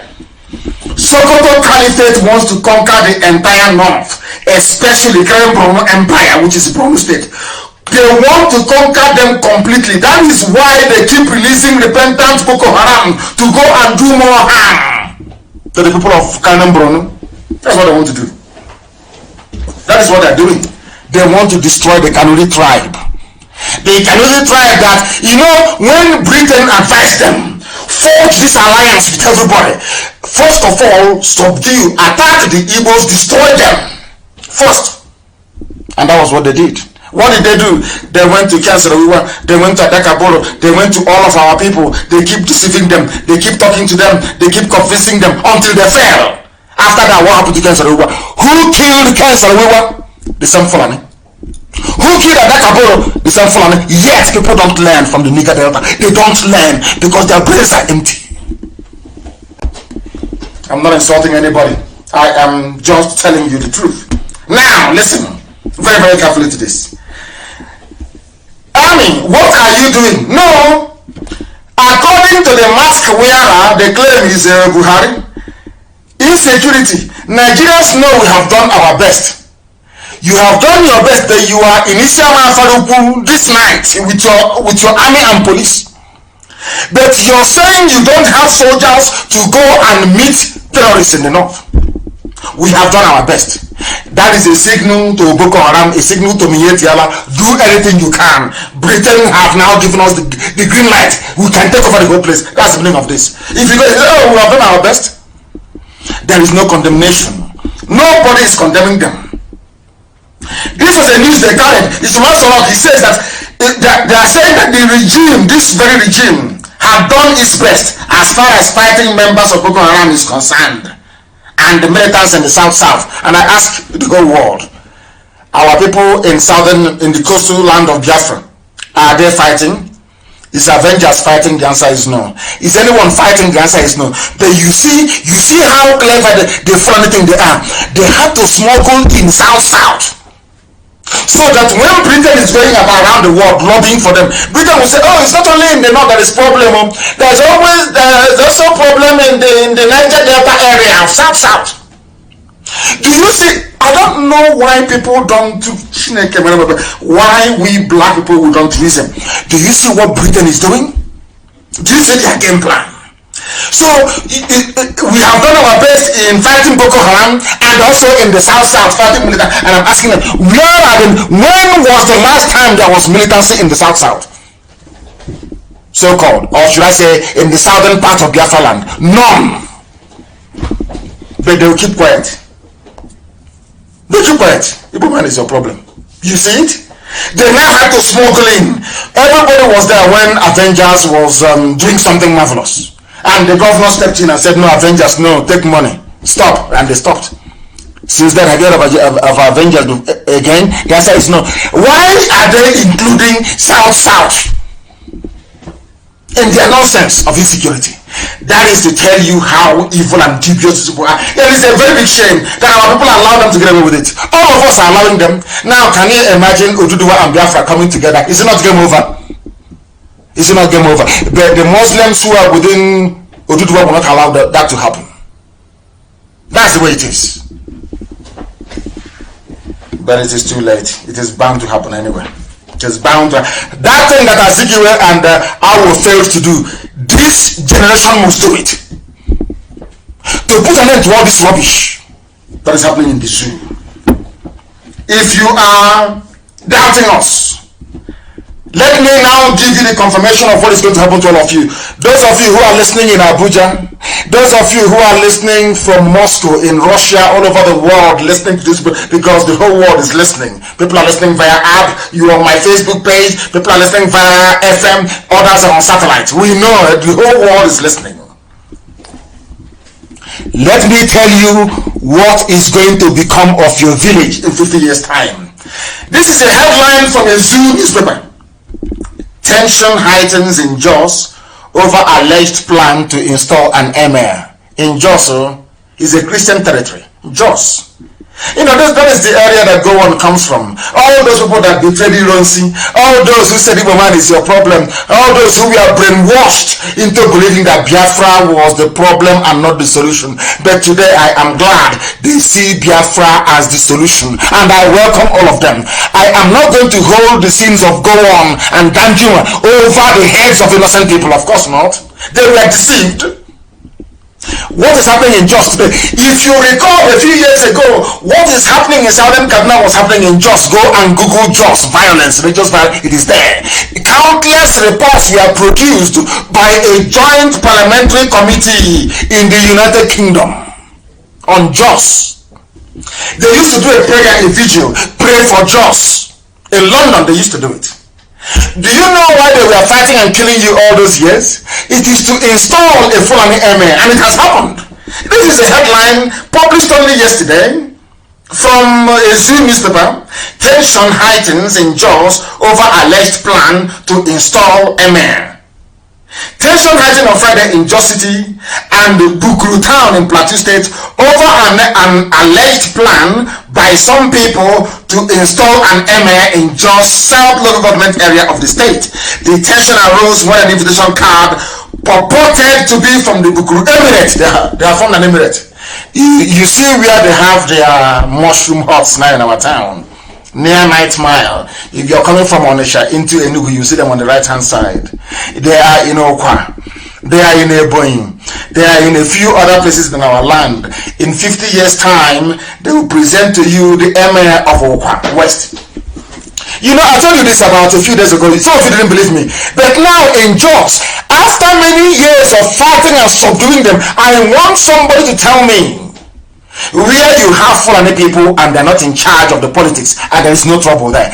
Anywhere they are, the only way you can have peace is if they have their emir, if they control the local council. If not, there will be war and unrest.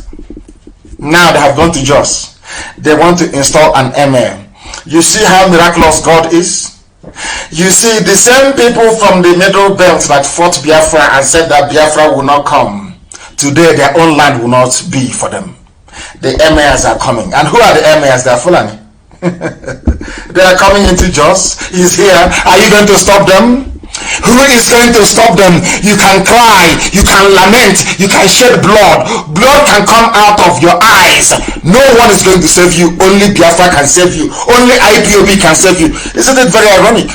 The same stone that was rejected, the same Biafra that said, don't go there to Biafra. Biafra is bad for you. Now Biafra is saving you. Now who do you think will save you from the Fulani? Installing their emir in Jos. And once they install the emir of Jos, is over now, is it not? It becomes it's an emirate. It's now a Fulani territory. And all you Christians in the Jos, you'll be slaughtered and massacred even more. Only Biafra can save you. Go and support what IPOB is doing. IPOB, we want to save everybody, not just a few people, but every single human being. This is the confirmation that drives me mad with our people. You saw what happened to Hausa people. History is there. You can now see what is happening in Borno, which is Borno State. You can see what's happened to Bagi people in Abuja. You now can see what is happening to Jos people in Jos. Yet you cannot see. You people are foolish. You still want. Why are they putting an emir in Jos? Because of one Nigeria. If there is no one Nigeria, can you? If there is Middle Belt Republic, will you have an emir in Jos? The answer is no. Now you understand us, don't you? You understand us. We are always right. Some Efulefus don't like it. But the fact is, in a debate, we are always right. We always win. Always. Elohim will always justify us. Always and without fail. Sokoto Caliphate is everywhere. They want to conquer each and every territory. Just you are receiving it. Why? I keep asking, why are you people blind? Why? Where is your so-called intellectualism? Oh, I have PhD. Oh, I have masters in this. Where is it? Can't you see history? What happened to Hausas happened to the Bagi people, happened to Nupe. The same thing happened to a part of the Ghana land, of course. They forced the ruler of Igala, the Aga of Igala, to convert to Islam. The same thing is now happening in Jos. It is happening in Jos. You people cannot see. The reason why all these things are happening is because of one Nigeria. One Nigeria. And today, the terrorists are now in the army. Who is going to save you? Is it Britain or CNN? Who's going to save you? Nobody now. You're a nigger. And to make matters worse, Bill Gates wants our population to reduce. So if the foreigners are helping them to kill people, hey, the better for everybody. Some of you don't know this, but we are telling you, where is your common sense? I remember when the whole coronavirus issue broke. People had to look back to history, to the Spanish flu for guidance. Why are things happening to human beings now? And you cannot look back into history to understand how virulent and how dangerous the Fulanis are for your lives. You don't know how dangerous they are. Very, very dangerous. And the funniest thing is that some Europeans will support them.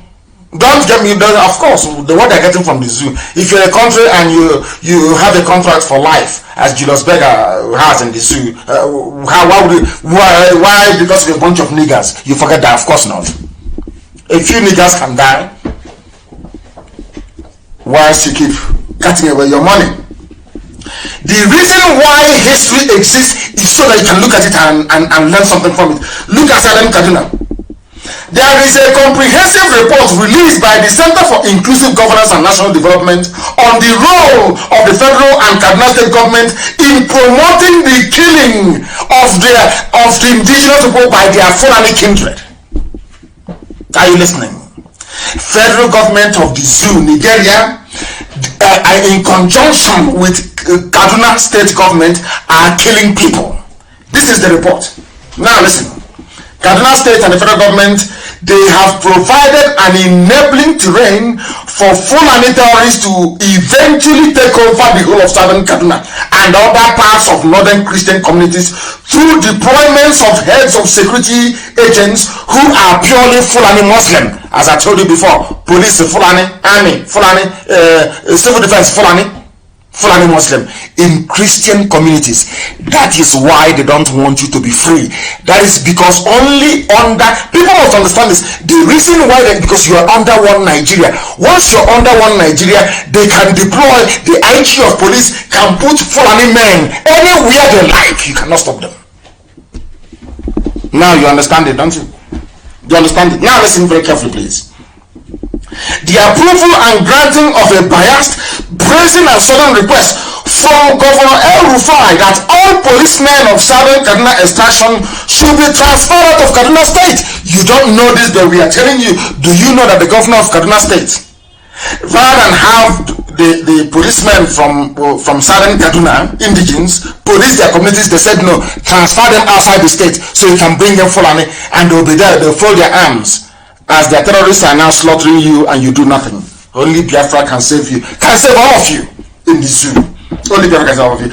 The approval now has to tell you something. This was granted since 2017 by the former Inspector General of Police, Idris Mohammed. Idris Mohammed signed it as an order that no Southern Kaduna policeman should be deployed to Southern Kaduna. Instead, ship them out and bring in Fulani. So they'll be there watching as people are being slaughtered. Since the creation of Kaduna State, that all the combination of all the heads of agencies deployed to serve are skewed in the interest of Fulani people. Now you will be surprised. That was the same man that paid terrorists to stop killing indigenous people. Now, who is the governor of Kaduna State? He's a Muslim. His name is Ahmed El-Rufai. Who is the deputy? Hadiza Balarebe, Muslim. Who is the speaker of the House of Assembly? Yusuf Zailani, Muslim. Who is the chief judge of Kaduna State? Mainly Christian state, to remind you, Mohammed Lawal Bello, Muslim. Who is the Attorney General of Kaduna State? Aisha Diko, Muslim. Who is the Army GOC in charge of the area? His name is Major General Mohammed Usman, Muslim. Who is the commanding officer, 313 Artillery Regiment of Kaduna, Lieutenant Colonel A.K. Muhammad, Muslim. Who is the Air Force officer commanding Kaduna Air Force Base, Air Vice Marshal Musa Mukhtar, Muslim. Who is the commander of the Nigerian Air Force Base, Kaduna, Group Captain Haidi Ahmed, Muslim. Kaduna Naval Command, they have Naval Commando. Well, there's no sea there, but they have Naval Command. That is the zoo for you. Rear Admiral Tanko Pani, Muslim. Who is the Commissioner of Police in a predominantly Christian state in the north? His name is Umar Muri. He's a Muslim. Who is the DSS man inside Kaduna? His name is Idris Ahmed Koya. He is a Muslim. Who is the commandant of the Civil Defense Corps in Kaduna? His name is Babangida Ututsema. He is a Muslim. Who is the controller of the prisons in Kaduna? Sanusi Dan Musa, Muslim. Who is the immigration controller in Kaduna State? His name is Mr. A.A. Bauchi Islam. Who is the Corps Marshal, that's road safety in Kaduna State? His name is Garuba Rini, Muslim. That's how they roll. You see, very few Fulani, but they occupy everything. And instead of ordinary people to open their eyes to see what is before them, they are busy squabbling and talking about one Nigeria. Talk about one Nigeria and you die in it. Now, everybody knows that Kaduna State is known to have a very large Christian population. They are dominant in at least 10 local governments out of 23 local government areas of the state. But a state which has 8 heads of security services, saddled with the responsibility of securing the lives and properties, however deliberately selected to be Muslims, no Christian in it. No Christian whatsoever. That tells you all you need to know about the zoo and how the Fulanis operate. And that is how they steal your mandate.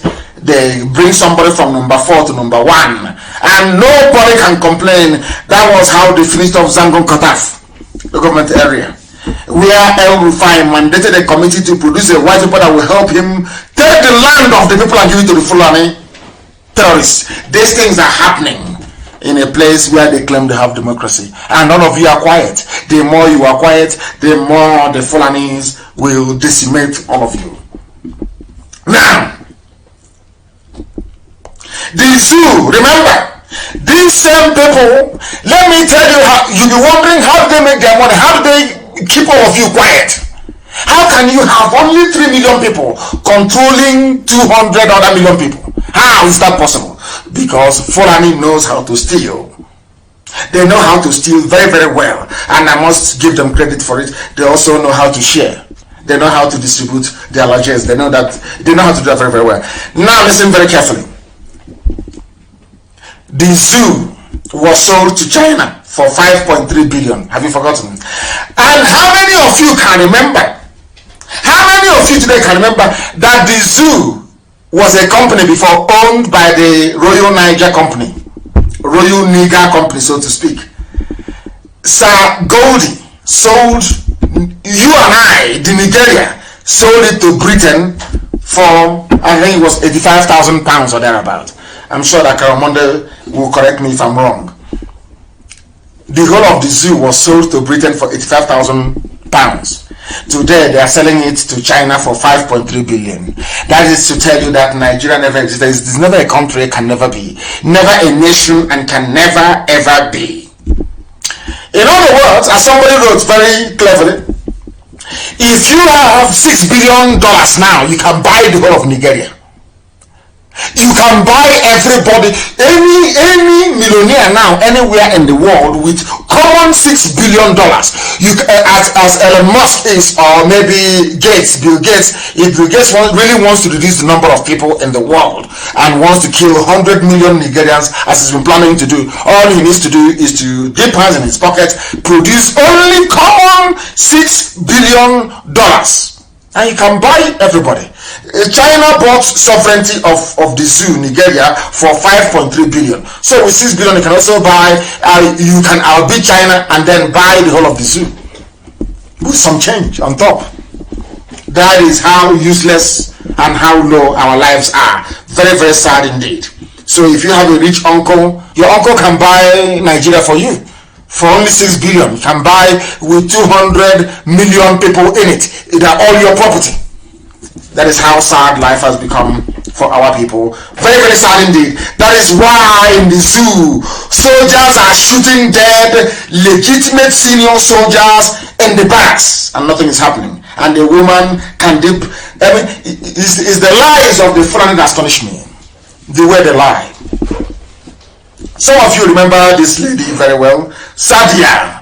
That was the lover of Abba Kyari before Abba Kyari passed on. That was the lover. Unbelievable. Unbelievable. That is to tell you how sad life has become in the zoo. How very sad life has become in the zoo. There is this lady. She is called, you know, the palliative lady. Lady palliative. Or hush mommy, as one politician called her. Hush mommy.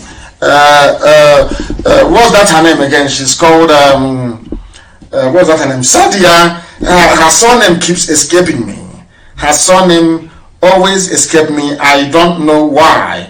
The one that said that every family received palliative from the federal government.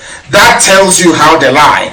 And having lied and having been defended by journalists in the zoo, she is now free. Her name is, what is this lady's name again? What is her name again? I can't seem to find her name. It keeps escaping me. I'm sure somebody's going to tell me. Somebody is going to tell me the name of this Sadia somebody. I've forgotten her full name. Is that her surname that keeps escaping me? But I'm sure I'm going to find it. She has gotten away scot-free with her lies. That's all of a sudden every family received palliative. That is how sad they are. And let me tell you, when I tell you that the white man is in love with the criminality of Fulani Janjaweed, you thought I was joking. World Bank approves $500 million loan for girl child education in the northern states. They've come again. These are the people with all the money in the world. These are the people who have been ruling the zoo from day zero. They have stolen all the money. These are the people that sold oil to China for 2.5 trillion and they shared all the money. They got, let me say it in dollars, it is $2.5 billion. 2.5 billion, that was the amount they got. But they've now gone and said, oh, we are very poor in the north. We don't go to school. Please help us. Only the south, they are going to school. They are all educated, we are not. Nobody, the white man cannot ask them. The white man from the World Bank cannot ask them. But you are the ones controlling the economy. You control central bank. You control every fund in the zoo. You are the rulers of the zoo. How come your girls are not in school? You know what they did? They gave them money anyway. They gave them money. They gave them money. Very, very sad indeed. Very, very sad indeed. That is the zoo for you and tells you all that you need to know. We have now come to that segment of our program. That is a man I want all of you to Google tonight. Go and Google him. His name is Gabriel. The family name Awudu. His name is Gabriel Oyibo. Oyibo, as all of you know, is an Igbo name. He is a mathematician extraordinaire. One of the most intelligent men in the history of creation.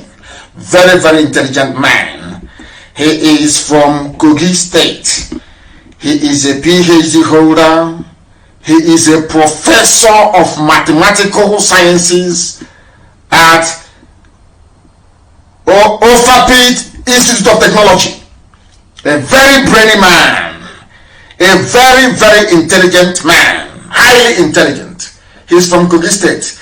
His name is Oyibo, but I gave him Awudu for your information. I now want to take us to the aspect of our program tonight that I promised you we're going to bring to you. This very aspect is very, very, very, very important. That people understand the boundaries of Biafra. Where Biafra starts from. Sadia Farouk, thank you very much. Sadia Farouk, thank you very, very much. Someone has given me her name. Hush mommy, Sadia Farouk, 850 billion missing. With the money they can conquer everybody. Sadia Farouk, that is her name. That is her name. I am trying to go and get our people to join us this very evening for this very program because I did promise them I was going to go to them one after the other. I wish they can come and I will ask them questions, ask them where they come from. They are going to tell us because the whole world is listening, and I'm going to ask them very serious questions and I'm sure that they're going to answer. I will ask them questions and they will answer. Very, very critical, very, very important. I am trying to get them on the line. Please, before we bring in Owa, can you give us your name and where you are, please? Very, very important. Our lines are not open. Our lines are not open. I am the one making this very call. Our lines are not, don't call. Don't call this line, please. I am the one to call if I need you. Can you give us your name, please, and where you are? Hello, Mazi Nnamdi Kanu. My name is Armstrong Omeje. Armstrong Omozoge Omeje. I am currently in Parks, New South Wales, Australia. It's currently 6 a.m. in the morning, Sunday morning, 3rd of August 2020. You are in New South Wales, is that correct? In Australia? Correct. Yes, sir, New South Wales. And where do you come from, please? I am from the land of Idu. Biafra what is Idu? We don't know what Idu means. Please clarify for us. What does that mean? Okay, I will definitely, sir. Idu is the part they call Edo State, present day Edo State. Yeah. Alright, we are all descendants of Idu. Edo State is a foreign name, such as and Benin as well. We don't know what those name means, although those name Edo was derived from the son of Oromia. We'll get to that later. Tell me where you come from specifically. Okay. I am from Ekpoma in present day Edo. My village is Uhiele. Uhiele. That is where I'm from. So And they say,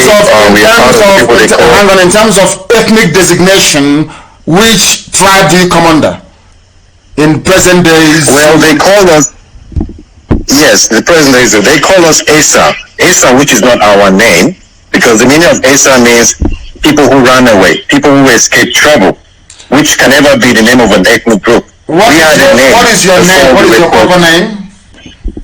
From findings and research from reliable sources, I found that our real name is Ubiaja. The original name was Ubiaza, but now today is now known as Ubiaja. Although there is a village, one of the villages in Esan land is called Ubiaja. Ubiaja sounds. However, do you know Ubiaja sounds Igbo? Are you aware of that?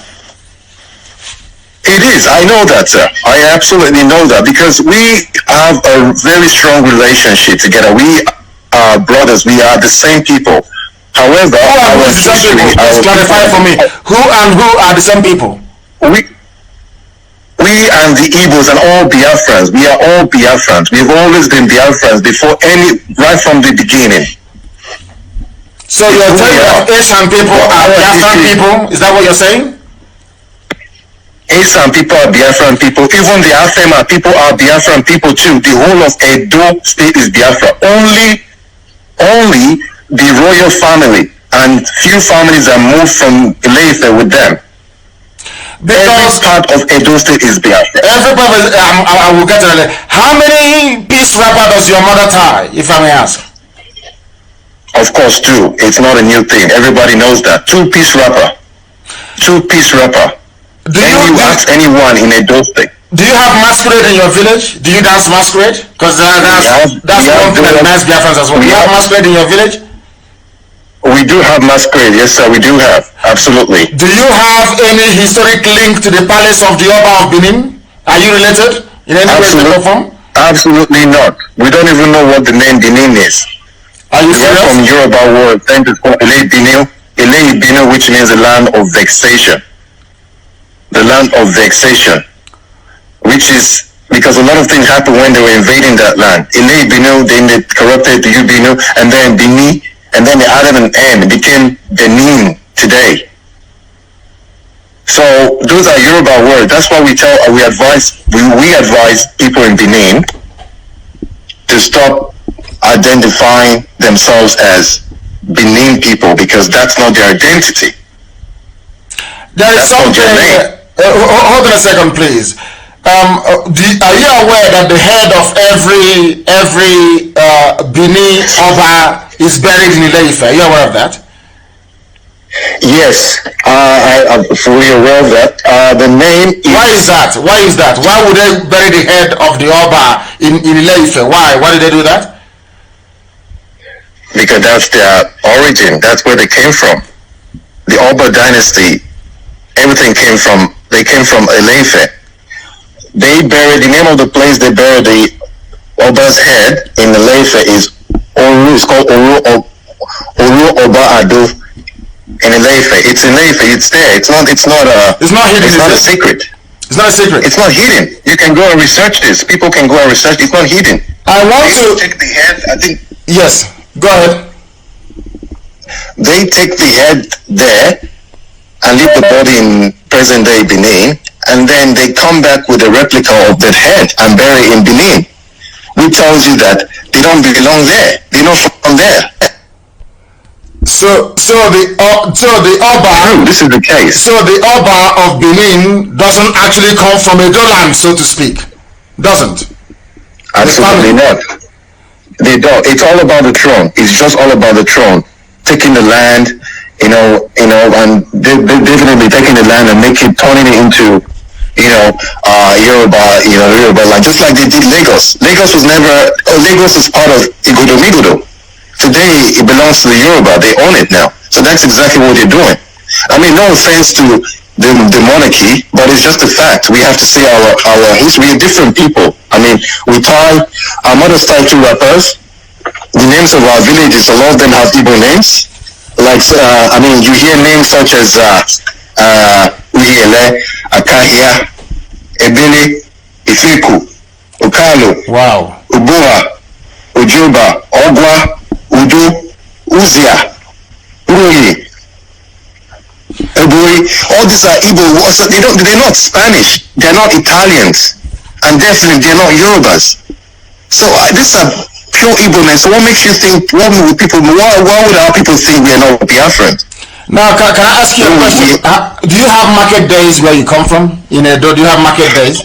We have 4 market days, exactly the same as the Igbos. Are you serious? So how come this thing don't come to the fore? How come you people from there keep hiding all these things? You have 4 market days in Edo State, that's in Asian, so to speak, or of course Ubiaja. Not just even the Afema. Even the Godomigodo people in Benin, the whole of look, Isako is our history, it's who we are. But this history has been hidden for far too long. And people, the conquerors will write history. That's what it is. So they've written history and they taught people that look, we this is who we are. I mean, the Benin Kingdom only started 11th century, for crying out loud. Only 11th century. Only 11th century ago. Yes. Now, can I ask you to name those market days you have? Can you give them to us, please? The market days we have is Eke market days. Hey. Uri. Hey. Uri. Aho. Afo. Ukwo. Unbelievable. This is those are they are various. They're different slightly. Incredible. Slightly changes, in the pronunciation. And these are the things. These are some of the things that Ohanese should have done before our time, which is to unite our people. They never did it. Stay where you are, please, Armstrong. There's something I want to play for the whole world to hear from the mouth of course, everybody knows that I revere and I love the color and the pageantry of the Benin throne. I love it very much, and long may it continue. But we must follow the truth. Wherever the truth leads us is where we go to. Please stay where you are. There is something that the monarch said at a function which I want the whole world to hear, please, from his mouth, please. Aspirations and the history of the Benin people. Yes. Historians all agree that Oduduwa's I'm going to cut you off and I'll get back to you, please. I'm going to cut you off and I'm going to get back to you so the whole world can hear this, please. Let's start from the beginning. Aspirations and the history of the Benin people. Yes. historians all agree that Oduduwa sent his son Oromia. The Oba of Benin with his own mouth is saying that historians agree that Oromian came from Ile-Ife to Benin today. Are you listening? This is from the Oba himself, not from me, please. That the land where Benin people are today is Igoromigoro. The Oba opened his mouth and said that the Oba sent his son, Oromian, to Benin. Listen, please. At the request of elders of Benin to return to them as ruler of their realm. Oromia stayed in Benin. They have been shot, but before he left, a child was born to him. Oromian came, met a very beautiful Biafran woman, and gave birth to a son. Are you listening? Please. Are you listening? These are pure facts. This is coming from the mouth of, I think, what's his name? Please, I want to respect by giving me his eminence. This is the Oba of Benin. Please, from his mouth. They came, the Oromian, a Yoruba man came, impregnated a Biafran woman in Benin, today's Benin, and gave birth to a son. Let's listen. Who was later crowned Oba, and that is no. The son was now crowned Oba. Listen, please. Listen very, very carefully. I beg of you. Before he left, a child was born to him.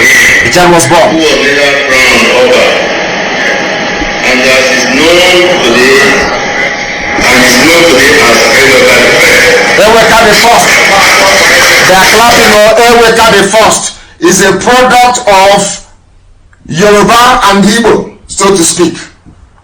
The first Oba of Benin is a product of Yoruba and Igbo. The name is Eweka, which sounds even because the mother gave birth and named the child Eweka, which is an Igbo name. This is from the mouth of the Oba of Benin. Please listen. Oromia's time in Benin are ever short-lived. He was an Oba, and so he was the first Oba after the Iso dynasty came to an end. He established Obashi in Benin by education. Therefore, the listing of past Obas should therefore begin from Oromia, as it is listed in the Memorial. Are you listening? The name of the Obas of Benin, because Oromian was an Oba, he was a prince, and he came to Benin land, although he fathered a child there with an Igbo woman, Igodomigodo. Of course, everybody knows that Igodo means key in Igbo language, and that's the name of the place. The key to the key is Igodomigodo. Now, this is from the mouth of the Oba, the 40th.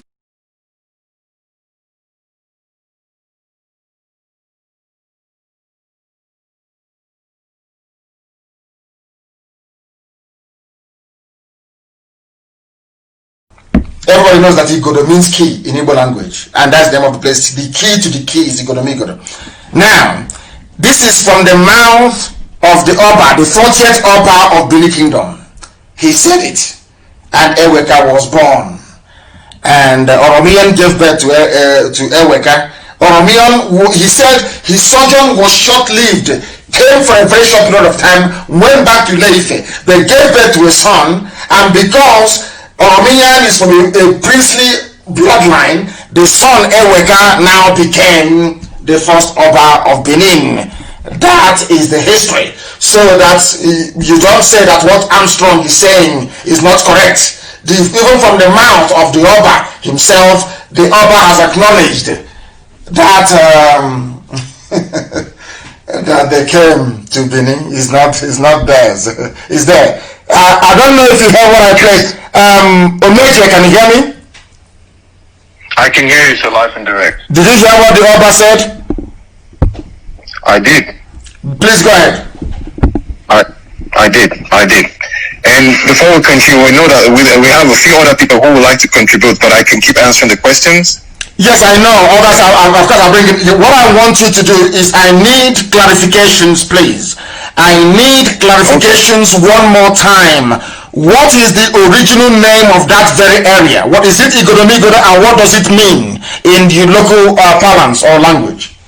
Igodomigodo means the key that openeth the key, or the key to the kingdom. That's how some people refer it to, the key to the kingdom. And at that time, before the Oba dynasty started, the land refers to his leader, the king, as Ogiso. There was nothing like Oba. Oba is the Yoruba word for king. And that is why in Yoruba land you have Oba. Yoruba people know this history. They know this. They're not hiding it. They know this history. It's nothing to hide about. It's just that we don't read, we don't study. And of course, if you go online to search for history, you find a lot of corrupt information.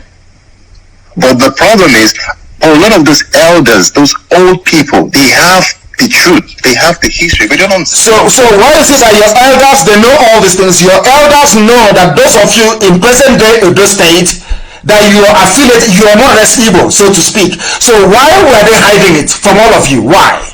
Why would somebody from Edo say I'm not Igbo? Why would they say such a thing? Why? The thing is that a lot of these people don't know these three things, and those elders that know are all scared, because if you talk in Edo State, right, they've implemented that mental sense of people being very scared. If you talk, they bring out those foreign, those Yoruba gods, like Sango and Ogun, Ayelala, some of those things. We don't even know all those things. Those things are not indigenous to that land. They bring and then they swear, they lay curses. So these people are afraid. people are scared. So they make to be, to be. But I don't know why Nollywood cannot do this. As somebody wrote on my page, I don't know why Nollywood cannot do such movies. These are the type of movies they should be making. Not one native doctor strangling a chicken, talking rubbish. These are the sort of movies they should be making to remind us of our history. Because when I say that our people, when we started preaching this very gospel, we said that our people are all related. When I went to Ishekiri and I said Ishekiri is Biafra, they asked me why. I said, from this car that I'm sitting in, looking at this marketplace, they dress, there is no difference between the market in Warri and the market in Owerri. It's the same thing. They dress online, everything is the same. And I'm saying that this, as much as I respect and revere the throne of the Oba, and of course, our brothers, the Yoruba people, the truth must be spoken. That is what we're after. We're after the truth. And during the, of course, the plebiscite, it will be one man, one vote. If the people of Edo vote and say they don't want to be part of Biafra, nobody's going to force them. But it has to be one man, one vote. Because with this level of history at our disposal, I don't know why we have not gone far in trying to correct this very false narrative. Thank you very much, Omeje. Thank you very much. It's actually an Igbo name as well, again, Omeje. Thank you very, very much. Let me try and see if I can get other people to join this very fabulous conversation. We want to lay the ghost of Edo to rest, so that when Edo people say that they are Biafrans, we want the world to understand that indeed they are Biafrans. I want to go to Owa to see if I can find her, if I can get hold of her and get her to give us her own perspective of this very burning issue. It doesn't mean anything, please. We are not fighting with anybody. Nobody is fighting with anybody. I don't know, Uwa, can you hear me? Uwa Sophia, can you hear me? Yes, sir. What is so with this phone? We don't want to off. You need to put off your phone. Is your phone off now? Yes, I'm off it, sir. Thank you, sir. Thank you very much. Thank you, Owa. Thank you very, very much. Good evening, lovers of praise all over the world. Good evening. My name is Uwa Sophia Obaze. I am from Igodo, the present-day Edo State. I came from Sakmoba Road. My father is well known in Sakmoba Road. My father's name is Ezoba, Mr. Ezoba. You know, the truth is very bitter, and our Igodo people that they call Benis, they know the truth. They knew the truth, but they are afraid because of why? Because a lot of their parents, they belong to secret court from Ile-Ife, from Yoruba land. That is why I'm angry with Yoruba. Not that they did anything to me. That is the truth. So, sir, you asked Mr.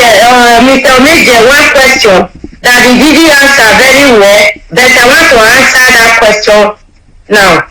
Why did they say, are you hearing me, sir? The world, not just me, the whole world is listening.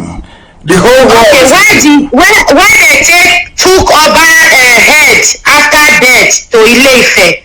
There is a pronoun in our language that they said, Uwepe Wiyoha. That is to show that a lion head did not lost in the bush. That is the meaning. A lion head, the head of a lion does not lost in the bush. That is the meaning. There is a proverb that Oba of Benin, the indigenous people is the slave to Oba. I have the cassette, I have the audio record that they are using to threaten one person now. I have it. They are saying that we are the slave to the Oba of Benin. We and our unborn children plus us, our parents were slaves, but they said that we and the unborn children, God forbid, that we are still slaves to the Oba.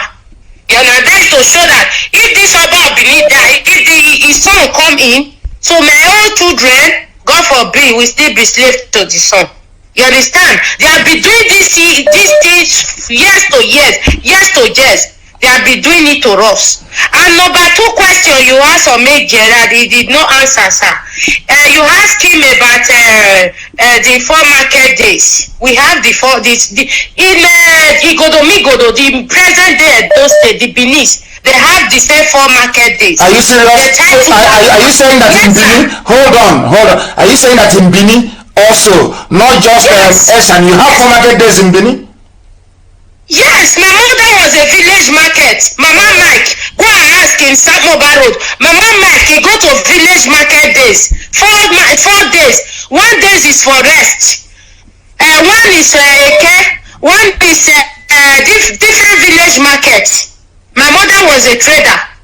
He used to trade to a village market before he died. We have the same thing in Benin City. Benin, not Esaland, in Benin City. Wow. You understand, sir? In Benin City itself. Yes. We tell to rapper what they are trying to do to us is because Oba Benin see that they did not act fast. You know why they kill Ali, Professor Ali? Ambrose Ali? Challenge them that. You mean Ambrose Ali? Yeah, Ambrose Ali. Yes. Yes. They kill him because he challenged them to let them to teach us the history. And the Oba of Benin, not this one, the father, they said no. He put Ali in prison and Ali get blunt, and after that he died. Ask them now, they know everything. Why are they bribing Murphy if we are lying? They are bribing Murphy now. Ask all over the world, Murphy is not doing live video anymore. You understand? We are saying the truth here. Me, I'm not afraid to die. I will die one day anyway. So the Benin, they know the truth. Even the Oba of Benin itself, they know the truth. They just want to keep on enslaving us. That is it, sir. So when you say that Edo is Biafra, you know what you're talking about. Yes, the capital, the habit of the nation. Even the Yorubas people, they know it. Lagos belonged to us before, because when I was a little girl, they used to say Eko. Lagos is Igodomigodo people. The owner of Lagos belong to Igodomigodo people. You know, when I was a small girl, my father was an army. He served in Ibadan. He was a captain before he retired. He used to tell me, Eko. That means Eko is our language. Igodomigodo was Eko. The present day, the way they oppress us now, that was how they collect Eko from our forefather hand. Now it now belongs to the Yorubas. You understand? In Edo State today, before you get a job, you go to Oba Palace and bring a letter. So that with that letter, they will now employ you for a job. And the most of the job in Edo State is not our own job, it's for the Yoruba.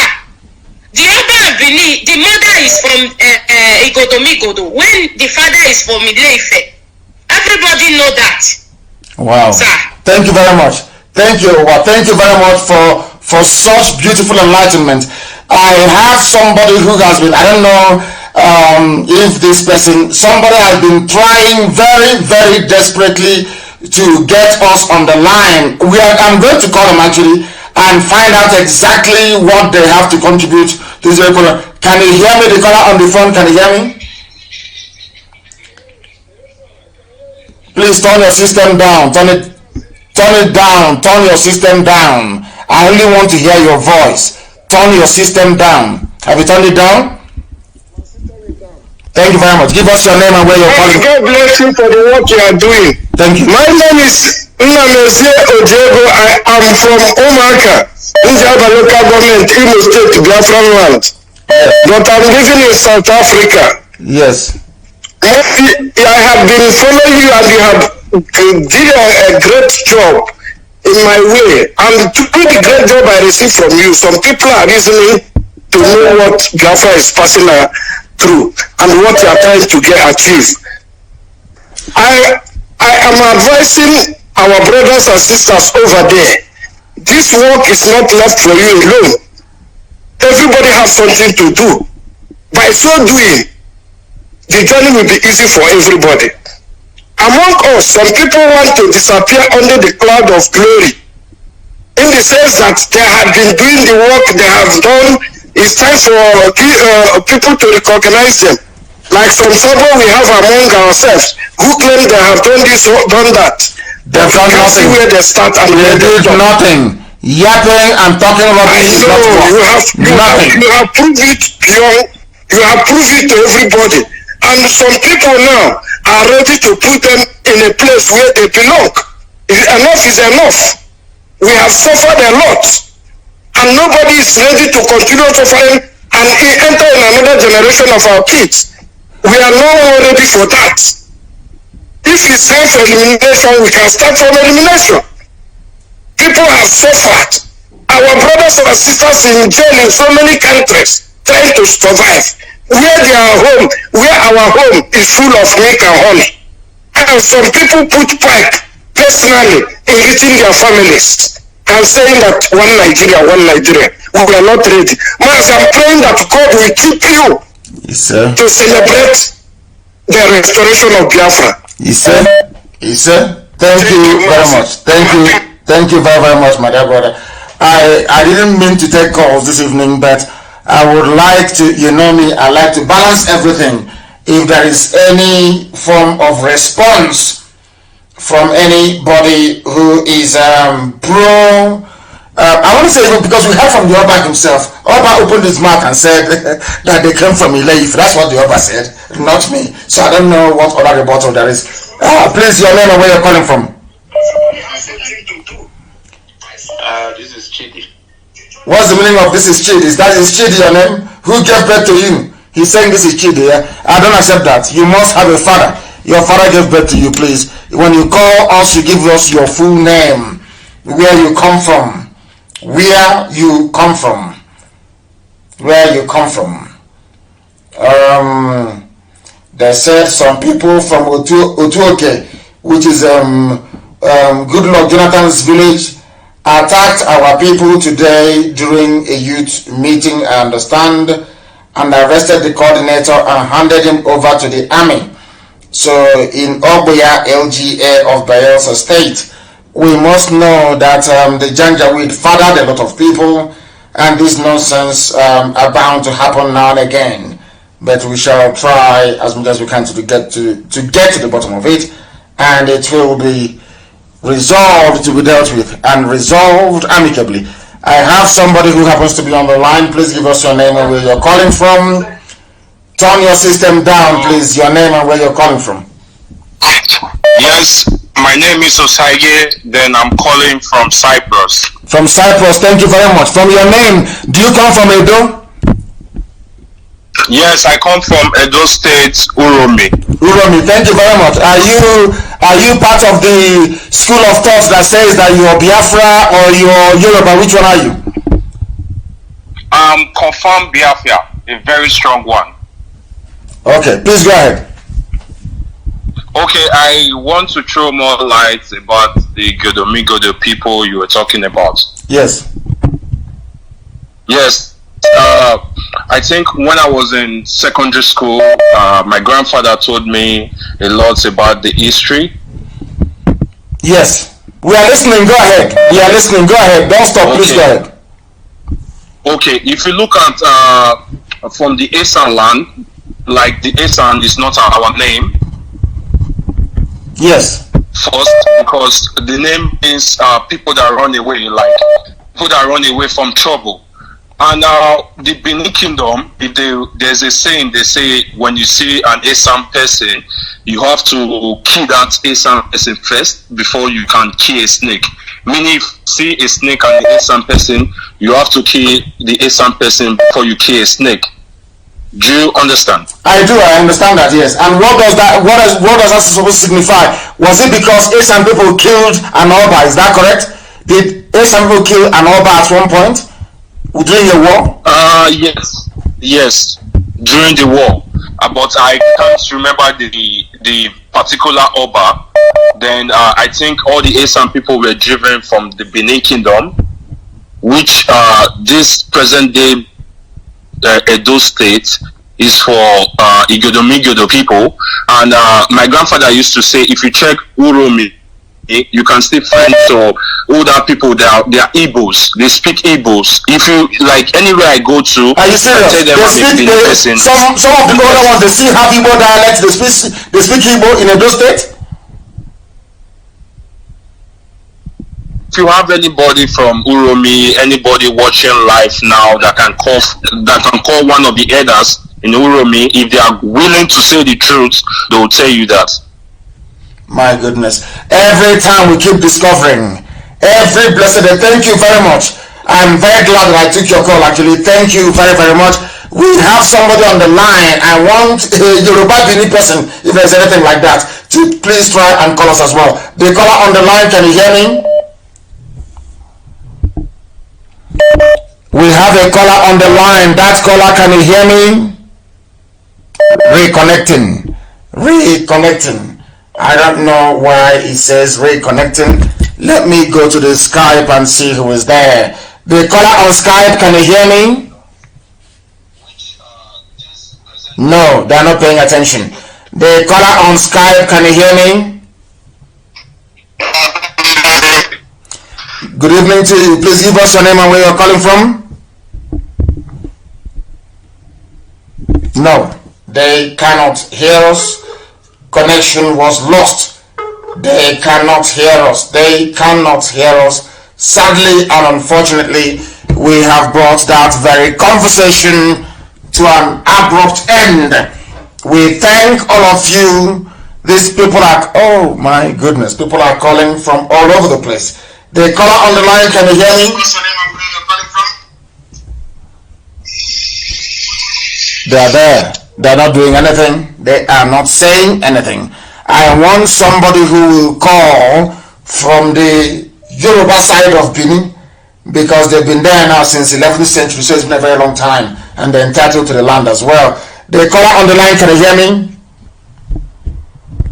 Hello. Yes, please. Your name and where you're calling from? Okay, my name is Olada Poshitu. Yes, Olada Poshitu, please go ahead. We are listening. Thank you very much. Go ahead, we are listening. Okay. Yeah, due to my personal research, actually. Yes.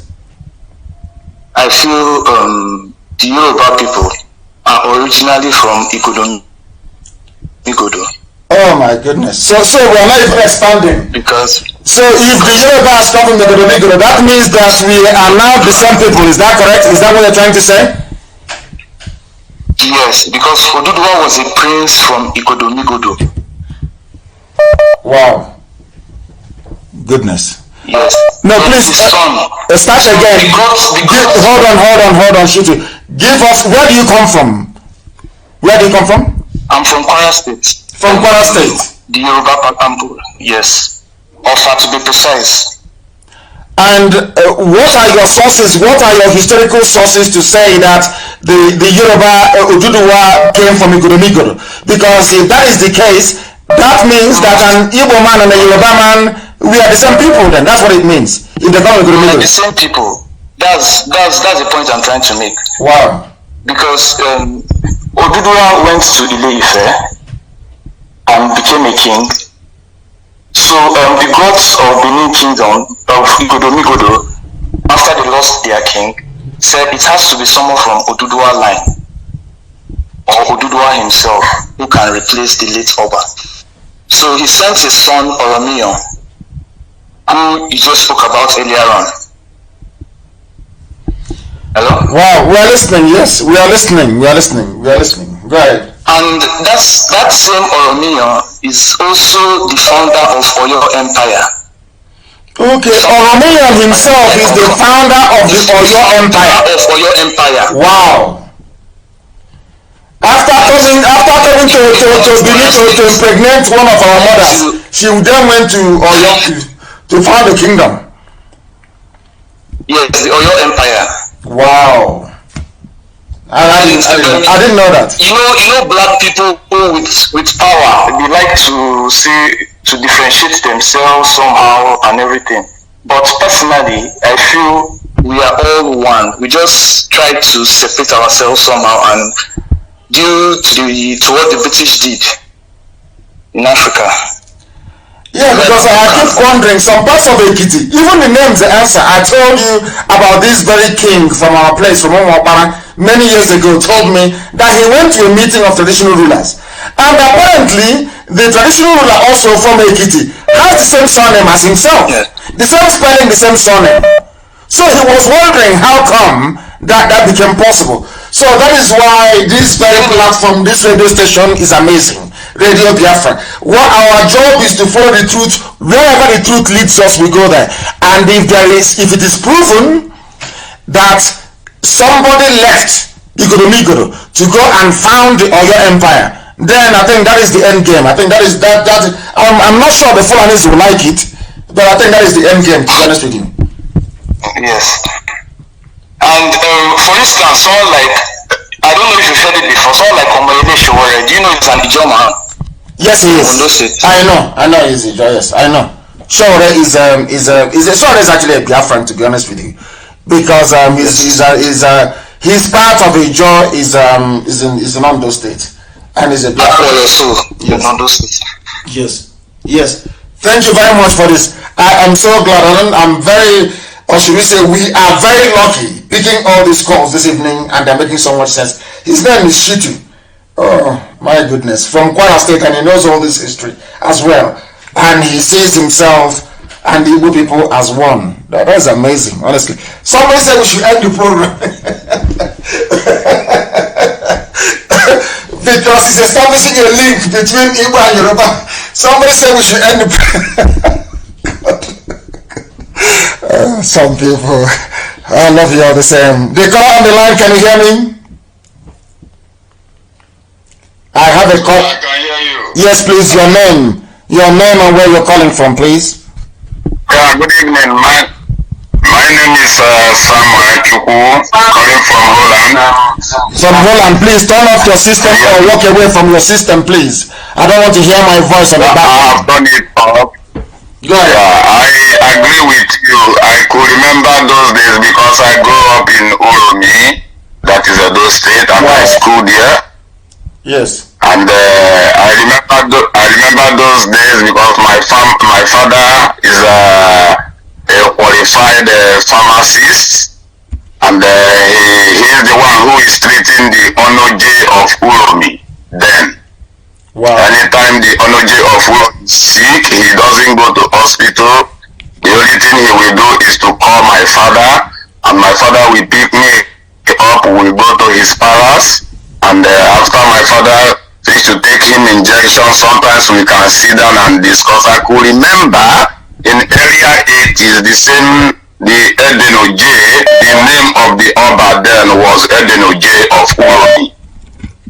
Wow. Was telling my father that the Uromi people belongs to Biafra, but that time I don't really understand very well, but for now, I listen to your program. Now I refresh back and I remember that what the Onoje of Uromi once told my father, my own present, that the Uromi that is starting from Edo State belongs to Biafra, and he said it 2 times. The time they were changing money also. And you were there present. Hold on. You were there present and you heard him say. Yeah, I was there. Wow. 2 times, because he used to have a very good conversation with my father, because my father is the one treating him. Anytime he gets sick, he never go to the hospital till the day he died. Wow. So 2 times he said it to my father that he loved Igbos too much, because Igbo also belong, the Uromi, starting from Uromi and go up belongs to Biafra, and also coming to talk of the market days in Uromi, the same we have Eke from Oye, we have it in Uromi also, we have Osugono, Osugono market, Ubiaja market, and Ekboma, and then the 4th day will be Ekiol Day, that is Nkwo market day. Wow. I think we are going to do a DNA test. We are going to do a DNA test with Oduduwa people, with Yoruba people. We are going to do a DNA test. I'm telling you the truth. What I'm hearing this evening is astonishing. So how come all of you kept quiet all these years? They've been dividing us and all of you kept quiet. Nobody said anything until now. Why? Yeah, because because nobody have opened our eyes. Not until you come out to open our eyes. The more we listen to you, the more our eyes open. Like this, I just open up now. Was how many years ago, which that I have already forgotten. But today's topic make me to flashback and remember that was in early 70s, 80s. The Edoneje of Uroni. I was sitting right beside my father when they were discussing, and he raised it. And second time he raised it again was early maybe 80s. The time they tried to change new money. Wow. Thank you very much, my dear brother. Thank you very much. I can't believe what I'm. This is astonishing. Tonight's program. I don't know what we delved into. The caller on the line, can you hear me? Can you hear me? Can you hear me? They are not listening. They are not paying attention. The caller on the line, can you hear me? No. Good evening to you. Please give us your name and where you're calling from. Okay, my name is Mazi Nnamdi Kanu. I'm coming from Benin Republic. The Republic, yes. Did you live in Igoromigodo before? Have you lived there in Benin before? No, Mazi, no. Okay, then I am taking calls from those who have lived in Benin City, Igoromigodo itself, to give us a new perspective on this discussion this evening. The caller on the line, can you hear me? I can agree to so much. Can you hear me? I can hear you loud and clear. Please go ahead.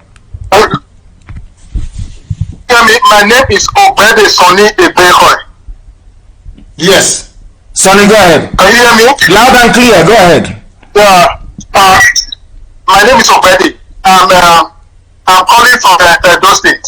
Yes. Thank you. Go ahead. I just want to add a little more to what our sister has said, Sister Uba. Can you hear me? I can hear you. Where are you from actually? What is the name of your village? Your village? Ugoni. Wow. Go ahead. My name is Obedi Ugoni.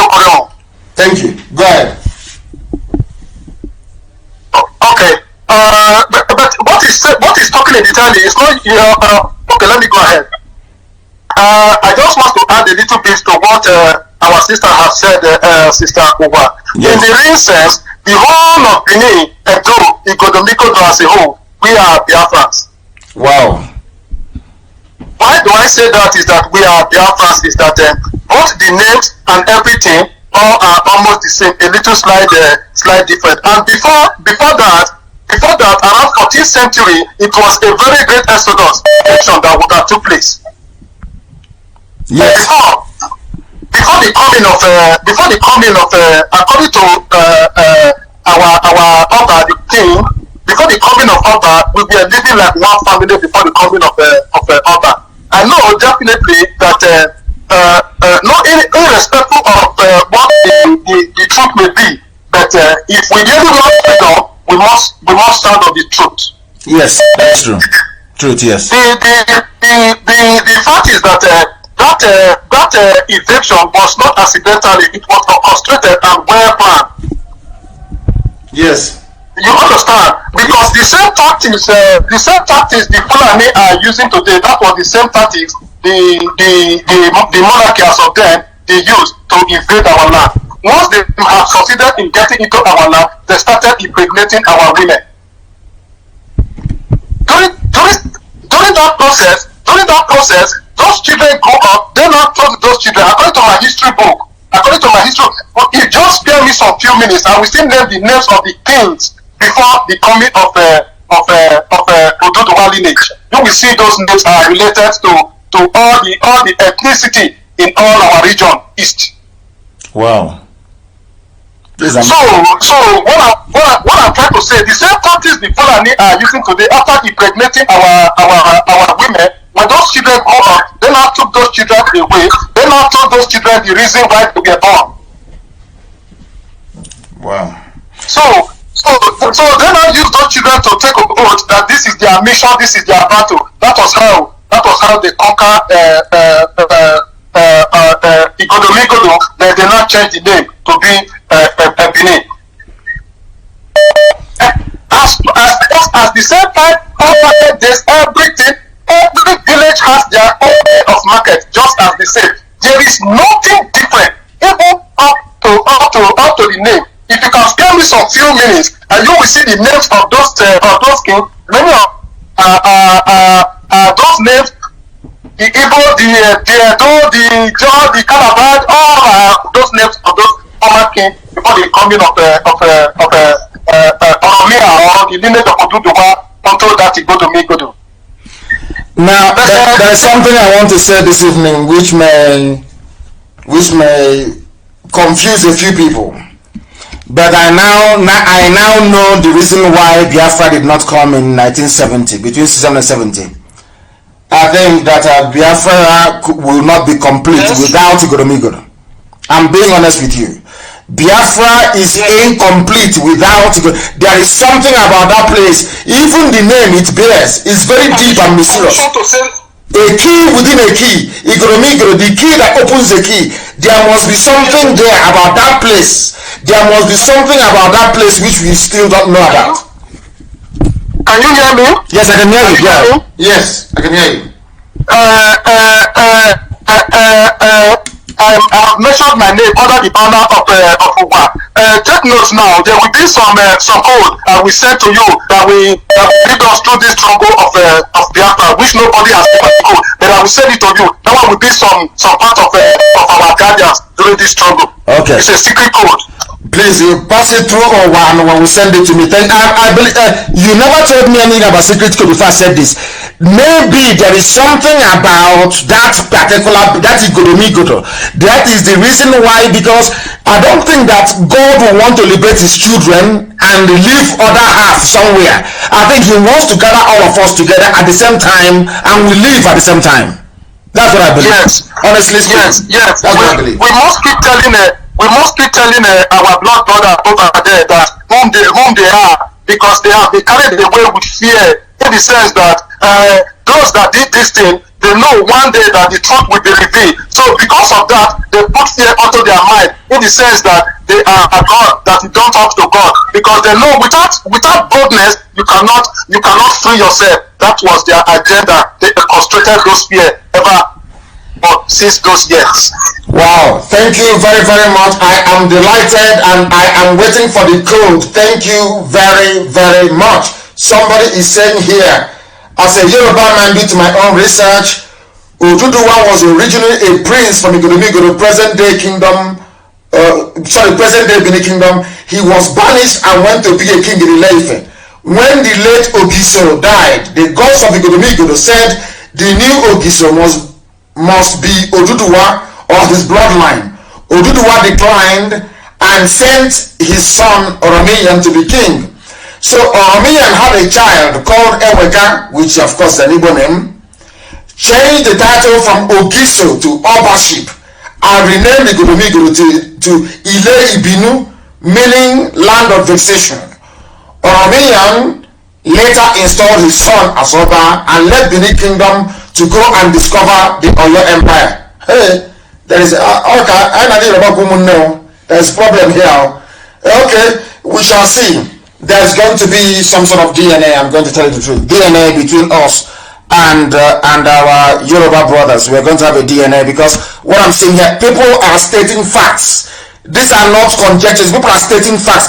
And the Oba of Benin actually opened his mouth and said the same thing. So that means that the boundary of Biafra actually starts in Ondo State. So this is why there has been this delay all this time. And can you imagine, had there not been any radio Biafra, would all these things have come to light? I believe that the answer is no. Let me take one more call and see if I can shed more light on this. The caller on the line, can you hear me? The world is listening. We are Radio Biafra, we are live and we are direct. Your name and where you're calling from, please. This caller on the line, can you hear me for the last time? No. I don't think they can hear me. And with that, I believe that we have come to the end of the... People are still calling.